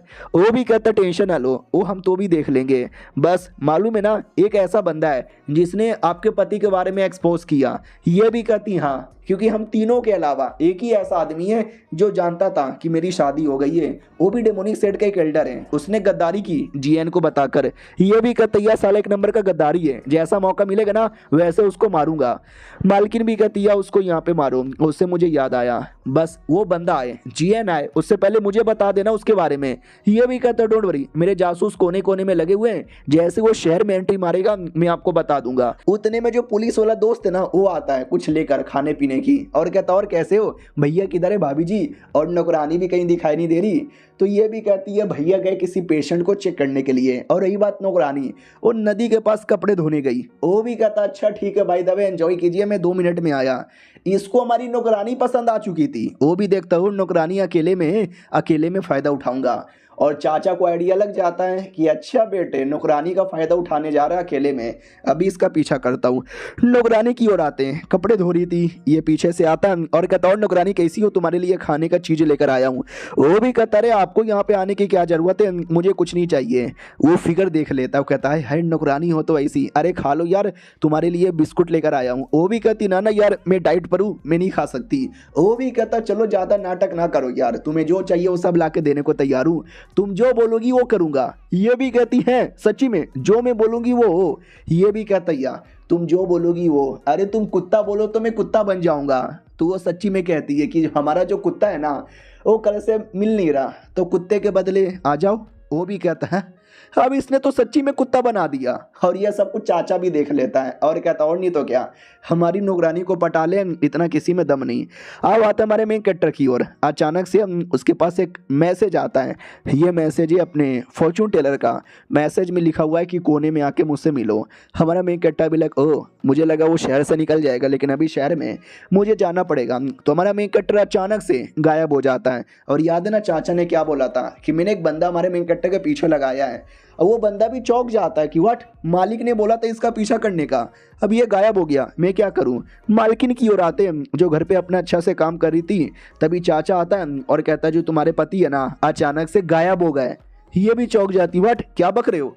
ये भी कहता सही बक रहा हूँ, जो मैंने बंदा उसके पीछे लगाया था वो 24 घंटे उन पे नजर रखे हुए था, लेकिन वो अचानक से ऐसे गायब हो गया कि उसको पता भी नहीं चला। ये भी कहती लेकिन अचानक से कोई ऐसे कैसे गायब हो सकता है, कहीं किसी ने किडनैप तो नहीं कर लिया, मुझे ढूंढना है, मैं जा रही हूँ अपनी पति को ढूंढने। और ये चैप्टर यहीं पे खत्म हो जाता है। तो हेलो गाइस, कैसे हैं आप लोग, आप सभी का स्वागत है। तो इस एपिसोड की स्टार्ट होती है फॉर्चून टेलर से। फॉर्चून टेलर आराम से अकेले किसी कोने में बैठकर मछली पकड़ रहा था। हमारा हीरो आता है और कहता क्या रे। वो भी कहता मुझे क्या रे, अरे मुझे कुछ न रे, मैं तो मछली पकड़ रहा हूँ रे, तू क्या कर रहा है रे, आगे मेरे बुलाने पे रे। हमारा मेन कट्टा भी कहता बकवास बंद करेगा और ज़रा मुझे बताने का कोशिश करेगा, ये चल के आ रहा है, वैसे भी मेरा थोड़ा सा लेवल अप हो गया। वो भी कहता है सच्ची में तेरा लेवल अप हो गया। वो भी कहता हाँ बे साले ज़्यादा चिल्ला मत, तूने जो मुझे टेक्निक दी थी वो पूरा मैंने मैक्स हाई लेवल तक प्रैक्टिस कर ली। अब ये सुनते ही फॉर्चून टेलर भी चौंक जाता है, भाई मैं बचपन से वो टेक्निक की प्रैक्टिस कर रहा हूँ, अभी मैं उसको आधा भी पूरा नहीं कर पाया और तूने कुछ ही दिनों में पूरा का पूरा कैसे कर लिया। छोड़ यार, तू है ही अलग लेवल का बंदा। उससे मुझे याद आया, मुझे तेरी रियल आइडेंटिटी के बारे में मालूम चल चुका है।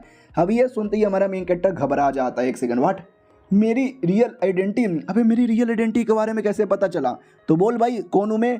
ये भी कहता तू है ना द ग्रेट लुओ हार्ट, ये एक टेक्निक है जिसकी प्रैक्टिस करता है ना। हमारा मेन कट्टा भी कहता वाह यार मानना पड़ेगा, सही बोला, यही मेरी मेन टेक्निक है जिसका मैं प्रैक्टिस करता हूँ। वो भी कहता गुड गुड, तो पक्का तुम द ग्रेट लुओ सेट का मेंबर होगा। ग्रेट लुओ सेट 10 साल पहले बर्बाद हो गया था, एक भी मेंबर बचा नहीं था, लेकिन तू बचा हुआ है। हाँ तभी तो अपनी आइडेंटिटी छुपाता है ताकि कोई पहचान ना ले। हमारा मेन कट्टा भी कहता ना भाई ये तूने गलत बोला है, मैं उस टेक्निक की प्रैक्टिस करता हूँ जो तूने नाम लिया ग्रेट लुओ हार्ट, लेकिन ये ग्रेट लुओ सेट का मेंबर में नहीं हूँ। वो भी कहता चल ना भाई, कितना सीधा सीधा झूठ बोलेगा, अब तो मैंने एक्सपोज कर दिया, अब तो सच बोल दे। हमारा मेन कट्टा भी कहता अरे यार मैं सच ही कह रहा हूँ। वो भी कहता एक सेकंड, जब तू यार मतलब नहीं यार झूठ मत बोल। हमारा मेन कट्टा भी कहता झूठ नहीं बोल रहा, ग्रेट लुओ सेट मैंने कभी नाम भी नहीं सुना है। वो भी कहता फिर उनकी टेक्निक ग्रेट लुओ टेक्निक की तू प्रैक्टिस कैसे करता है। हमारा मेन कट्टा भी कहता वेल मुझे याद करने दो, आज से कई साल पहले जब मैं छोटा बच्चा था, जा रहा था जंगल से, तभी एक आदमी आया, बोला बच्चा ये है technique the great Luo set technique, बड़ा कमाल का, सीख लो। हमारा मेन कट्टा भी कहता सॉरी अंकल टाइम नहीं है मेरे पास, भाड़ में जाओ। और तभी वो अंकल वहीं पे मर जाता है, क्योंकि अंकल को चोट लगी थी, मरने से पहले वो अपनी टेक्निक देना चाहता था। अब वो मर गए थे तो मैंने उनकी डेड बॉडी दफना दी और टेक्निक रख लिया, और मैंने टेक्निक की प्रैक्टिस की और बचपन से प्रैक्टिस करता हुआ आ रहा हूँ, समझे। वो भी कहता अच्छा बातों से तो लगता नहीं है झूठ बोल रहा है, यानी वो बूढ़ा आदमी वही था सेठ का आखिरी बचा हुआ मेंबर है, सेठ का लीडर है, मरने से पहले अपनी टेक्निक दे के यहाँ पे मरा। ओके ठीक है, अब मुझे यहाँ पे समझ आ गया। हमारा मेन कैरेक्टर भी कहता यार कुछ खास था भी नहीं, छोटी मोटी टेक्निक थी। वो भी कहता अरे छोटी मोटी टेक्निक, तुम्हें शायद इस टेक्निक के पीछे की कहानी नहीं मालूम, मैं तुम्हें बताता हूँ। आज से 1000 साल पहले शुआन मेन नाम का एक सेट हुआ करता था, बहुत बड़ा सेट था, और उसके लीडर के पास ये कमाल की टेक्निक थी, लेकिन लीडर यहाँ पे मर गया। और जैसे वो मरा ना तो सेट के बाकी एल्डर्स वो लोग आपस में लड़ने लगे कि वो टेक्निक अब हम सीखेंगे और सेट का नया लीडर भी हम बनेंगे। इतना लड़ाई हुआ कि उनमें से कोई बचा ही नहीं, सब मर गए। लेकिन एट द एंड 3 बंदे यहाँ पे बचे और टेक्निक के टोटल 3 हिस्सा हो गया, और तीनों ने एक हिस्सा लिया और अपना अलग अलग सेट यहाँ पे बना लिया, और उस सेट को नाम दिया लुओ सेट, जिसकी टेक्निक तुम्हारे पास है। उसके अलावा जेन सेट और गूस सेट है, और ऐसा माना जाता है कि वो 3 अलग अलग हिस्से में। और आज तक उस पहले लीडर के अलावा किसी ने तीनों की प्रैक्टिस नहीं की है, और तीनों की प्रैक्टिस जो करेगा ना ब्रह्मांड पावर मिलेगी, क्योंकि वो टेक्निक अलग ही लेवल का टेक्निक है। हमारा मेन कैरेक्टर भी कहता है अलग लेवल, कौन सा लेवल? मैंने सुना है हेवनली लेवल सबसे हाई होता है, हेवनली लेवल का है। वो भी कहता भाई अगर वो तीनों मिल गया ना, हेवनली लेवल से ऊपर लेवल की टेक्निक होगी। हमारा मेन कैरेक्टर भी कहता व्हाट, हेवनली लेवल से ऊपर लेवल की टेक्निक? क्या बात कर रहे हो सच्ची में? बाय द वे मैंने तो बस एक ही हिस्सा सीखा है, बाकी दोनों हिस्सा कहाँ से मिलेगा? ये भी कहता बाकी दोनों हिस्सा बाकी दोनों सेट के पास है। लेकिन अगर तू सोच रहा है कि जाके बाकी हिस्सा मांग लेगा तो इतना आसानी से नहीं मिलेगा। जेन सेट का जो नया एक लीडर बना है, बड़ा कमाल का, बड़ा जीनियस है, वो भी बाकी दोनों हिस्सा ढूंढ रहा है। और तुम्हारा जो लुओ सेट का है, और लुओ सेट बहुत पहले बर्बाद हो गया ना, और लीडर ने मरने से पहले तुझे दे दिया, तो किसी को मालूम ही नहीं है। सबको ऐसा लगता है कि वो टेक्निक हो गया है, लेकिन वो टेक्निक तेरे पास है। अगर बाकी सेट में से कोई तुम्हें देख लेगा, तुम्हें मार मार के तुमसे जबरदस्ती टेक्निक यहाँ पे ले लेगा। समझे कि ना समझे? तुम्हारे लिए डेंजर हो सकता है, जाओगे लड़ोगे तो। हमारा मेन कैरेक्टर भी कहता है कोई फर्क नहीं पड़ता, आने दो, उल्टा मैं मारूंगा और उसका हिस्सा यहाँ पे सीख लूंगा।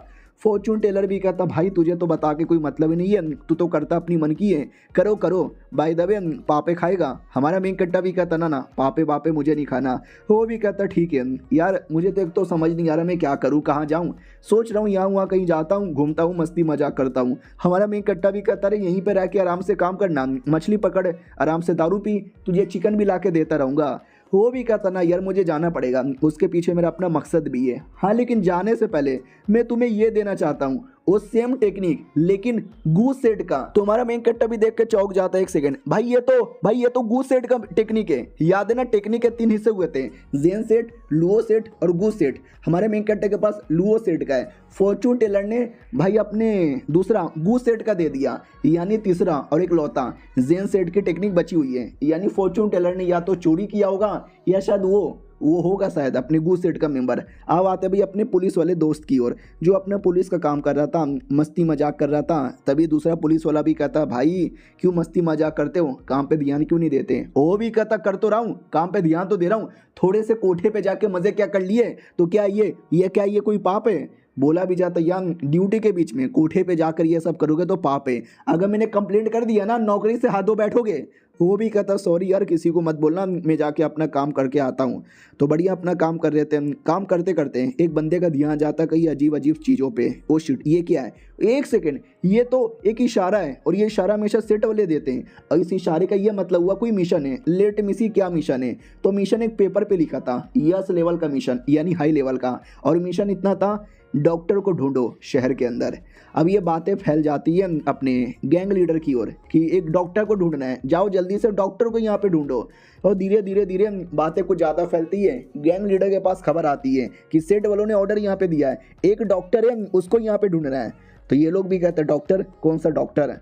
तो मैडम जी भी कहती है आई डोंट नो, बस कोई डॉक्टर है उसको यहाँ पे ढूंढना है, शायद कुछ ना कुछ इंपॉर्टेंट होगा, सेठ वालों ने मैसेज भेजा है।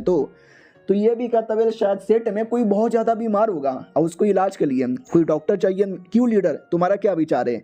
वो भी कहता वेल ऐसा कोई डॉक्टर लीडर, ओ शिट यार मुझे तो कुछ भी समझ नहीं आ रहा। दूसरा मेंबर भी कहता वेल कहीं ऐसा तो नहीं है इसके पीछे सेट का नहीं बल्कि डेमोनिक सेट का हाथ है। गैंग लीडर भी कहता मुझे कोई आइडिया नहीं है। अब ये डॉक्टर के बारे में बात आई है तो चलो यार डॉक्टर के बारे में तुम भी पता कर लो, लेकिन डॉक्टर से हमें मेन लेना देना नहीं है, हमें स्वॉर्ड मैन से लेना देना है। वो स्वॉर्ड मैन जो हमारे एरिया में घुसा, हमारे बंदों को मारा, मुझे चोट पहुंचाया और दुश्मन का डेड बॉडी ले भागा, किधर है वो? बोला भी जाता मालिक नहीं मालूम, हमने पूरा कोना कोना यहाँ पे ढूंढा लेकिन अभी तक कोई सुराग नहीं मिला। मालिक भी कहता है तो पता करो कहाँ गया होगा, शहर में ही होगा ना। तो बोला भी जाता या पता तो करेंगे। स्टार्टिंग में हमको लगा कि शायद वो डेमोनिक सेट का मेंबर होगा, तो हमने यहाँ वहाँ अफवाह भी फैला दी, लेकिन अब ऐसा लग रहा है कि शायद वो डेमोनिक सेट का नहीं है। डेमोनिक सेट का होता तो मिल जाता। तो दूसरे एल्डर से पूछा जाता है, बोलो तुम्हारा क्या विचार है। वो एल्डर भी कहता है, जहाँ तक कि मुझे याद है पहली बार वो जब आया था तब उसने फॉर्चून टेलर को बचा लिया था। जब दूसरी बार आया था तब उसने हमारे गैंग के एक इंपॉर्टेंट मेंबर को मारा था। और जब तीसरी बार आया था ना, तब उसने वो बॉडीगार्ड को बचा लिया था। इसमें से 2 बार वो फॉर्चून टेलर से रिलेटेड यहाँ पर आया था। यानी मुझे ऐसा लगता है फॉर्चून टेलर के साथ उसकी काफ़ी दोस्ती हो गई है, तो क्यों ना फॉर्चून टेलर को ढूंढे। ये लोग भी कहते हैं हाँ फॉर्चून टेलर को ढूंढेंगे तो ये बंदा मिल जाएगा। एल्डर भी कहता है यह मिल सकता है, शायद फॉर्चून टेलर और ये दोनों साथ में ही रहते होंगे। और ये चैप्टर यहीं पे ख़त्म हो जाता है। तो हेलो गाइस, कैसे हैं आप लोग? आप सभी का स्वागत है। तो इस एपिसोड की शुरुआत वहीं से होती है जहां से पिछला एपिसोड खत्म हुआ था। गैंग वाले हमारे मेन कैरेक्टर का लोकेशन ढूंढने के बारे में बात कर रहे थे। तो एक बंदा थोड़ा सा अनुमान लगा लेता है कि हमारे मेन कैरेक्टर को ढूंढना इम्पॉसिबल है, लेकिन फॉर्चून टेलर उसको ढूंढना थोड़ा सा आसान रहेगा। अगर वो मिल गया तो ऑटोमेटिक ये बंदा भी मिल सकता है। और मुझे ऐसा लगता है वो जो स्वॉर्डमैन है ना, वो अकेला नहीं है, उसके पीछे कोई मालिक है जिसके बोलने पर ये करता है। तो ये लोग और चौंक जाते हैं कि व्हाट, ये खुद इतना हाई लेवल का है, इसका मालिक साला वो कितना हाई लेवल का रहेगा। एल्डर भी कहता कोई आइडिया नहीं है, लेकिन ढूंढो जल्दी से फॉर्चून टेलर को ढूंढो। लीडर भी कहता है शांत हो जाओ, शांत हो जाओ, शांत हो जाओ। तुम्हें क्या लगता है फॉर्चून टेलर इतना आसानी से मिल जाएगा? और मुझे ये बताओ, वो जो बड़े बड़े फैमिली वाले जिनको अपनी टीम में लेने का प्लान था, उनका क्या हुआ? एल्डर भी कहता उनका ना, उसमें से 2 फैमिली तो डायरेक्ट तैयार हो गया। तीसरा जो फैमिली है ना, वो डायरेक्ट तैयार नहीं हुआ है, लेकिन वो आसानी से तैयार हो जाएगा। लेकिन ये जो शू फैमिली है ना, वो ऊपर ऊपर से तो तैयार है, लेकिन अंदर ही अंदर वो लोग है ना हमको हेट करते हैं, क्योंकि बहुत पहले हमने उनके कई सारे मेंबर्स को मारा था। तो शायद एंड टाइम पर वो धोखा भी दे दे। लीडर भी कहता व्हाट, हमारे गैंग के साथ धोखाधड़ी? सालों जाके उनको औकात दिखाओ, और टीम में नहीं आएंगे तो मारो, बहुत मारो। समझे कि ना समझे? एल्डर भी कहता ठीक है मालिक, हम अभी जाके उनकी बैंड यहाँ पे बजाते हैं और आपका काम ये पूरा यहाँ पे करेंगे। मालिक भी कहता ठीक है। और ये जो टेम्पल है, मॉन्क लोग हैं, ज़रा उन पर भी ध्यान देना, क्योंकि टेम्पल के नीचे जो सील है वो आज़ाद होगा तो बहुत ज़्यादा स्पिरिचुअल पावर भी मिलेगा। एल्डर भी कहता लेकिन यार उससे मुझे याद आया, आपको जो चोट लगी है वो ठीक नहीं हुआ है, तो फालतू में जाके ये कांड करोगे तो चोट और ज़्यादा सीरियस हो जाएगा। वो भी कहता लाडले मेरे चोट के बारे में टेंशन ना ले, ये तो ठीक होगा या नहीं होगा वो बात की बात है, लेकिन वो टेम्पल का कांड मैं पूरा करके रहूँगा। एल्डर भी कहता ओके ठीक है, क्या वाकई में इतना ज़्यादा स्पिरिचुअल पावर हमें टेम्पल के नीचे से मिलेगा? वो भी कहता मिलेगा ना साला बहुत चोट यहाँ पे लगी हुई है, जाओ यार यहाँ से मेरे लिए दवा पानी का बंदोबस्त करो। एल्डर भी कहता या दवा पानी का बंदोबस्त कर रहे हैं। अब आते हैं हमारे मेन कैरेक्टर की ओर, अपने घर पे आता है और कहता है मेरी बीबी, मैं आ गया, मेरे लिए क्या खाने में है? तो बीबी रो रही थी, लिटरली आंखों से आंसू आ रहे थे। तो ये भी कहता मेरी बाबू क्या हुआ, किसी ने परेशान किया? वो भी कहती यस बाबू आपने परेशान किया, ये बिना बोले कहीं भी चल जाते हो, मालूम भी है मुझे आपकी कितनी याद आ रही थी, कहाँ थे रात भर? वो भी कहता एक पेशेंट मिल गया था, मामला सीरियस था, उसको ठीक करने में लग गया टाइम। वो भी कहती पेशेंट क्यों ना कितना मिल जाए, लेकिन घर पे तुम्हारी बीबी है ना, उसके बारे में तो परवाह किया करो, अचानक से एकदम गायब हो जाते हो। बाबू आप बहुत बुरे हो, बाबू बाबू आई हेट यू। तो ये भी कहता मेरी जान, मेरी बाबू, मेरी सोना, ऐसा रोया ना करो, सॉरी गलती हो गई, आज के बाद ऐसी गलती कभी नहीं करूँगा। और दोनों के बीच में रोमांस होने वाला था, चुम्मा लेने ही वाले थे, उतने में चाचा आ जाता है और कहता हेलो। हमारा मेन कट्टा भी कहता चाचा जी क्या हुआ? चाचा भी कहता क्या हुआ साले, तू कहाँ गायब हो गया था? तुझे मालूम भी हम लोग कितने ज़्यादा रोज यहाँ पे रहते हैं, मालकिन आपने कुछ ज़्यादा इसको इज्जत दे रखा है। वो भी कहती चाचा जी चुप रहो। अब आते भाई अगले दिन किसी शिप की ओर, जहाँ पे कई सारा सामान है ना पहुँचाया जा रहा था, उसमें से कई सारे दवा जड़ी बूटी थे जो हमारे मेन कट्टर ने दिया था। तो वो लोग भी कहते भाई डॉक्टर बड़ा कमाल का है, बाकी डॉक्टर तो बस पैसे लूटते हैं, वो अच्छे आदमी हैं, अच्छा दवा सस्ते में दे देते हैं, लेट्स फकिंग गो। लेकिन उस जहाज के नीचे कोई अजीब सा मॉन्स्टर था जो नीचे से जहाज को धक्का देने लगता है, जिसके चक्कर में पानी जहाज पे आने लगता है, जहाज के बंदे डूबने लगते हैं, जहाज भी टूटने लगता है। बोला भी जाता संभल के, और दवाइयों को कुछ होने मत देना, दवाई हमारा मेन टारगेट है। और फाइनली जैसे तैसे थोड़ा माहौल शांत होता है तो वो लोग भी डाउट में आ जाते हैं ये हुआ क्या, अचानक से कौन है पानी के नीचे जो हमको इतना बर्बाद करने पर लगा हुआ है। हमारे मेन कैरेक्टर की ओर आते हैं, वो बहुत खुश था कि टेक्निक के टोटल 3 हिस्से हैं, दूसरा हिस्सा मुझे फॉर्चून टेलर ने दे दिया, बस ये तीसरा हिस्सा मिल जाए फिर तो मैं वाकई में हाई लेवल का बन जाऊंगा। उतने में नौकरानी आती है और कहती है सुनिए ना मुझे आपसे कुछ काम है। हमारा मेन कैरेक्टर भी कहता है मेरे से काम है, क्या काम है मेरे से? वो भी कहती वेल चलो ना मार्केट में, मेरे को जूते, कपड़े, मोजे, कान की बाली सब कुछ लेना है। तो ये भी कहता हाँ तो मुझे क्यों बता रही है, मैं तेरे लिए क्यों लू के दूँ? वो भी कहती है अरे यार आप जब काम करते हो तो पीछे से मैं भी आपकी हेल्प करती हूँ, तो बदले में सैलरी नहीं मांगती तो क्या बदले में गरीब औरत को कुछ सामान लेके भी नहीं दे सकते? वो भी कहता है तुझे तो पहले से इतना देता हूँ, तुझे तेरी सैलरी मिलती है ना। वो भी कहती है वो तो नौकरानी का काम का। हमारा मेन कैरेक्टर भी कहता है नो, नौकरानी का काम का सैलरी मिलती है, उसके अलावा तुझे जो चाहिए वो दे देता हूँ, चिकन देता हूँ, चॉकलेट यहाँ पे देता हूँ और न जाने क्या क्या यहाँ पे देता हूँ, रोज अंडे भी खाती है, सुअर का मांस भी खाती है, नहीं मिलेगा। वो भी कहती मालिक ऐसा ना करो, मालिक मालिक मेला लगा हुआ है, मालिक मेले में डिस्काउंट है, मालिक दिला दो ना। हमारा मेन कैरेक्टर भी कहता है ठीक है मेरी माँ बच्चों की तरह रोना बंद कर दे। तो शाम को मेले में आते हैं और आती नौकरानी ये ले दो, वो ले दो, ये भी ले दो और वो भी ले दो। भाई रोना धोना स्टार्ट हो जाता है उसका। उतने में ध्यान जाता मेले के अंदर कोई एक लड़की थी, वो निशानाबाजी कर रही थी। पब्लिक भी कहती अरे यार इस लड़की ने एक और मिस कर दिया। भाई लड़की पागल है, 1 घंटे से निशाना लगाया जा रही है, लगाया जा रही है, लगाया जा रही है, हर बार फेल होती है लेकिन हार मानने का नाम ही नहीं ले रही। हमारा मेन कैरेक्टर भी देखता है ये लड़की थोड़ी सी पागल वागल है क्या, इतने में तो कोई भी हार मान जाता है। और अपना पुलिस वाला दोस्त है वो बॉडीगार्ड बन के मैडम जी के पास ही था, वो भी कहता है या मैडम जी मैं आपको निशाना लगाना सिखाता हूँ, यहाँ से ऐसे करो वहाँ से वैसे करो और ठुइचे मार दो। वो भी कहती है चुप रहो मैं मार सकती हूँ। अगला निशाना भी फेल हो जाता है। और वो औरत अकेली नहीं थी, उसके साथ एक और आदमी था। वो भी कहता कमोन यार कंसंट्रेशन करो। वो भी कहती मैं कंसंट्रेशन कर रही हूँ यार, करने दो, जब तक मेरा नहीं होता हम कर लेंगे। इधर नौकरानी पहचान जाती है कि एक सेकेंड ये दोनों तो शायद पॉइजन सेट के मेंबर हैं। बीवी कहती है पॉइजन सेट के मेंबर है और एक टाइम पहले हमारे डेमोनिक सेट के सपोर्टर हुआ करते थे, लेकिन जैसे डेमोनिक सेट पे मुसीबत आया एक एक करके अपने लोगों ने धोखा दे दिया और इन लोगों ने सबसे पहले धोखा दिया था। इनको तो मैं भूल नहीं सकती, साला जिस दिन मौका मिलेगा ना इनको मार के मैं बदला लूंगी। गुस्सा आज भी मेरे सर पे बैठा हुआ है। और ये चैप्टर यहीं पे ख़त्म हो जाता है। तो हेलो गाइस कैसे हैं आप लोग, आप सभी का स्वागत है। तो इस एपिसोड की शुरुआत वहीं से होती है जहां से पिछला एपिसोड खत्म हुआ था। पिछला एपिसोड के एंड में देखा था हमारा मेन कैरेक्टर मेले में आया था, मेले में कोई दूसरी मैडम जी पुलिस वाला उस पर लाइन मार रहा था, तभी ध्यान चल जाता हमारे मेन कैरेक्टर पे। वो भी कहता भाई स्वागत है तेरा। हमारा मेन कैरेक्टर भी कहता और पुलिस वाले चल के आ रहा है, ये दोनों कौन है? तो बोला भी जाता मिस्टर जांग और मिस डाई इनका नाम है, बड़े कमाल के बंदे यहाँ पर है। और बाय द वे ये मेरा दोस्त है, डॉक्टर है बड़ा कमाल का, वो बगल में उसकी बीबी और नौकरानी है। वो भी कहता हेलो जी मिलके अच्छा लगा। वो दोनों कंप्लीटली इग्नोर मारते हैं और ये देख के बीबी को गुस्सा आता है कि इन दोनों की इतनी हिम्मत, एक तो हमारे सेठ को धोखा दिया और मेरे पति को भी ऐसे इग्नोर मारे जा रहे हो। उतने में मॉन्क आ जाता है और कहता है हेलो अमितवा। हमारा मेन कैरेक्टर भी कहता है टकले मॉन्क, ये लोग तो हर जगह मितवा मितवा करते रहते हैं। ये तो वही बच्चा है ना, बहुत पहले मिला भी था, देखने से 9 या 10 साल का बच्चा है लेकिन बुद्धिज्म का ज्ञान साले के पास कुछ ज़्यादा ही है। एक बड़ा मॉन्क था, वो भी कहता है यार सब लोग आते रहते हैं, आप लोग एक काम करो ना हमारे टेम्पल में भी आया करो। बीवी कहती क्यों बे साले, ताकि तू मेरे पति को भी टकला मॉन्क बना सके। भाड़ में जाओ सालो, मेरा पति तुम लोग के बारे में परवाह भी नहीं करता। वो जो दूसरा आदमी था वो जिसने धोखा दिया था वो भी कहता अच्छा आपके सेट में आएंगे, कभी ना कभी तो आएंगे। ये भी कहता गुड गुड, हम भी आपका स्वागत करेंगे। हमारा मेन कैरेक्टर भी देखता साली ये मॉन्क लोग ना जिसको देखो उसको बस अपने सेट का मेंबर ही बनाना चाहते हैं।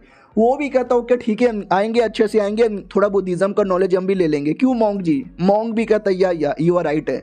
लेकिन मॉन्क को भी आइडिया था कि मैंने इनको बुलाया भी नहीं क्योंकि ये बड़े कमीने, शक्ल से पता चल रहा है ये आएंगे कुछ ना कुछ गड़बड़ करेंगे। और रही बात ये लोग मेरे शहर में क्या करने आए तो मैं तो पता नहीं लगा सकता, लेकिन इतना अनुमान लग चुका है कुछ ना कुछ गड़बड़ करने ही आए होंगे।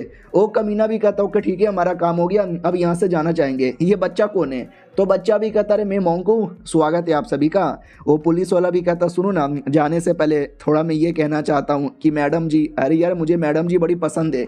उतने में अचानक से मार्केट में जितने भी तलवार थे, जितने बोले तो जितने, वो सब ऑटोमेटिक हवा में उड़ने लगते हैं और सबका सब यहाँ पे डाउट में ये चल के आ रहा है। वो टकला बच्चा भी कहता अरे यार ऐसा लगता है वो सील वाकई में बहुत ही जल्दी टूटने वाला है। और सारे के सारे तलवार के चक्कर में आसमान में एक अलग ही रिएक्शन हो जाता है, इधर कोई समझ ही नहीं पा रहा चल क्या रहा है। हमारा स्वॉर्ड आसमान में कैसे अचानक से उड़ गया। ये बंदा भी कहता वेल मुझे ऐसा लगता कोई तो है जो स्वॉर्ड को यहाँ पे बुला रहा है और एक बंदे की ओर डायरेक्शन में, और ये डायरेक्शन तो सीधा एक बंदे की ओर जा रहा है। कौन है वो बंदा? इधर बीबी भी डाउट में थी कि अरे यार मेरे बाबू के डायरेक्शन में आ रहा है क्या? नहीं मेरे बाबू के डायरेक्शन में कैसे आ सकता है। हाँ तो बाबू यानी हमारे मेन कैरेक्टर के डायरेक्शन में था और हमारा मेन कैरेक्टर वो जानबूझ के अपने पुलिस वाले दोस्त के पास आ जाता है। तो सारा का सारा ध्यान है ना पुलिस वाले पे चल जाता है। हमारा मेन कैरेक्टर है उनके नज़र में तो भाई एक नॉर्मल डॉक्टर है ना, लेकिन पुलिस वाले को बोला जाता क्या रे ये सारा तलवार तेरे में रिएक्शन दे रहा है, तेरे में कुछ स्पेशल बात है क्या? पुलिस वाला भी एटीट्यूड में आके कहता हाँ, मैंने आप लोगों को बताया नहीं, मैं तो बचपन से ट्रेनिंग करता हूँ, आई एम वेरी स्पेशल। टकला मोंग भी कहता है टेंशन ना लो, ज़्यादा प्रॉब्लम नहीं है, उस सिल का रिएक्शन है, हम देख लेंगे कुछ ना कुछ। ये लोग भी कहता देखो हम तो यहाँ से चले, और सबके सब वहाँ से चल जाते हैं। पुलिस वाला भी पीछे पीछे जा रहा था, तो हमारा मेन कट्टा रोक देता है और कहता भाई कहाँ जा रहा है। वो भी कहता रहे उनके पीछे पीछे जा रहा हूँ ना, मुझे काम मिला है बॉडीगार्ड बनने का। हमारा मेन कट्टा भी कहता लेकिन बॉडीगार्ड नहीं, तू तो एक पागल आशिक की तरह जा रहा है, तुझे मैडम जी से प्यार है क्या। वो भी कहता भाई हाँ हो। तो ये भी कहता साले तुझे पहले कोई और पसंद थी, अब कोई और पसंद आ गया।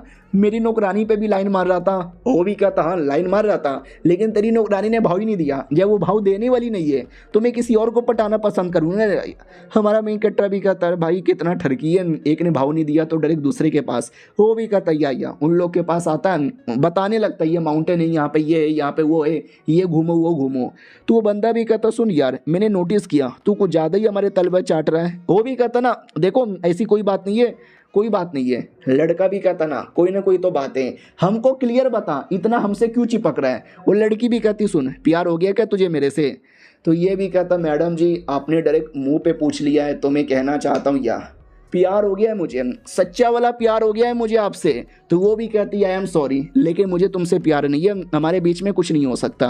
अब ये दोनों लड़का लड़की कमरे के अंदर आते हैं और कमरे के अंदर बातचीत करने लग जाते हैं ये टाई के बारे में। अब ये टाई क्या है, ये टाई बेसिकली एक स्वॉर्ड है। और रही बात ये स्वॉर्ड कौन सा स्वॉर्ड है, तो याद है ना नीचे सिल क्या है उसके बारे में बात हो रही थी। तो एक स्वॉर्ड यहाँ पे सिल है, और जैसे स्वॉर्ड आज़ाद होने वाला है यानी सिल टूटने वाला है, उससे पहले ऐसा रिएक्शन होगा, और ये जो रिएक्शन होगा ना उस रिएक्शन के बाद सारे के सारे स्वॉर्ड आसमान में हिलने लगेगा। और आज हमने देखा आसमान में सारे के सारे स्वॉर्ड यहाँ पे जा रहे थे। ऐसा लगता है सिल बहुत ही जल्दी टूटने वाला है और बहुत ही ज़्यादा तेज़ी से टूटने वाला है। तो लड़की भी कहती यार तेज़ी से टूटेगा तो हम क्या करें इसमें, हमें वो स्वॉर्ड मिलेगा कि नहीं मिलेगा। ये भी कहता मिलेगा ना, क्यों ऐसे कैसे नहीं मिल सकता। और स्वॉर्ड आज़ाद होने से पहले किसी एक बंदे को चूज़ करता है, हमें उस बंदे को ढूंढना है। आज रिएक्शन उस पुलिस वाले की ओर हुआ था, लेकिन मुझे लगता नहीं है वो पुलिस वाला होगा। मैडम जी भी कहती हैं वो पुलिस वाला कितना चोमू है, लेकिन और कौन हो सकता है। तो ये भी कहता है डोंट नो कौन हो सकता है, लेकिन हम ढूंढेंगे और हमको जैसे वो बंदा मिलेगा तो उस बंदे को अपने टीम में ले लेंगे। अब ये चैप्टर के साथ मानुआ भी खत्म हो चुका है। नहीं मानुआ खत्म नहीं हुआ है, लेकिन मानुआ के इतने ही चैप्टर अभी तक आए और हफ्ते में एक एक चैप्टर आता है, यानी अगला चैप्टर अगले हफ्ते आएगा।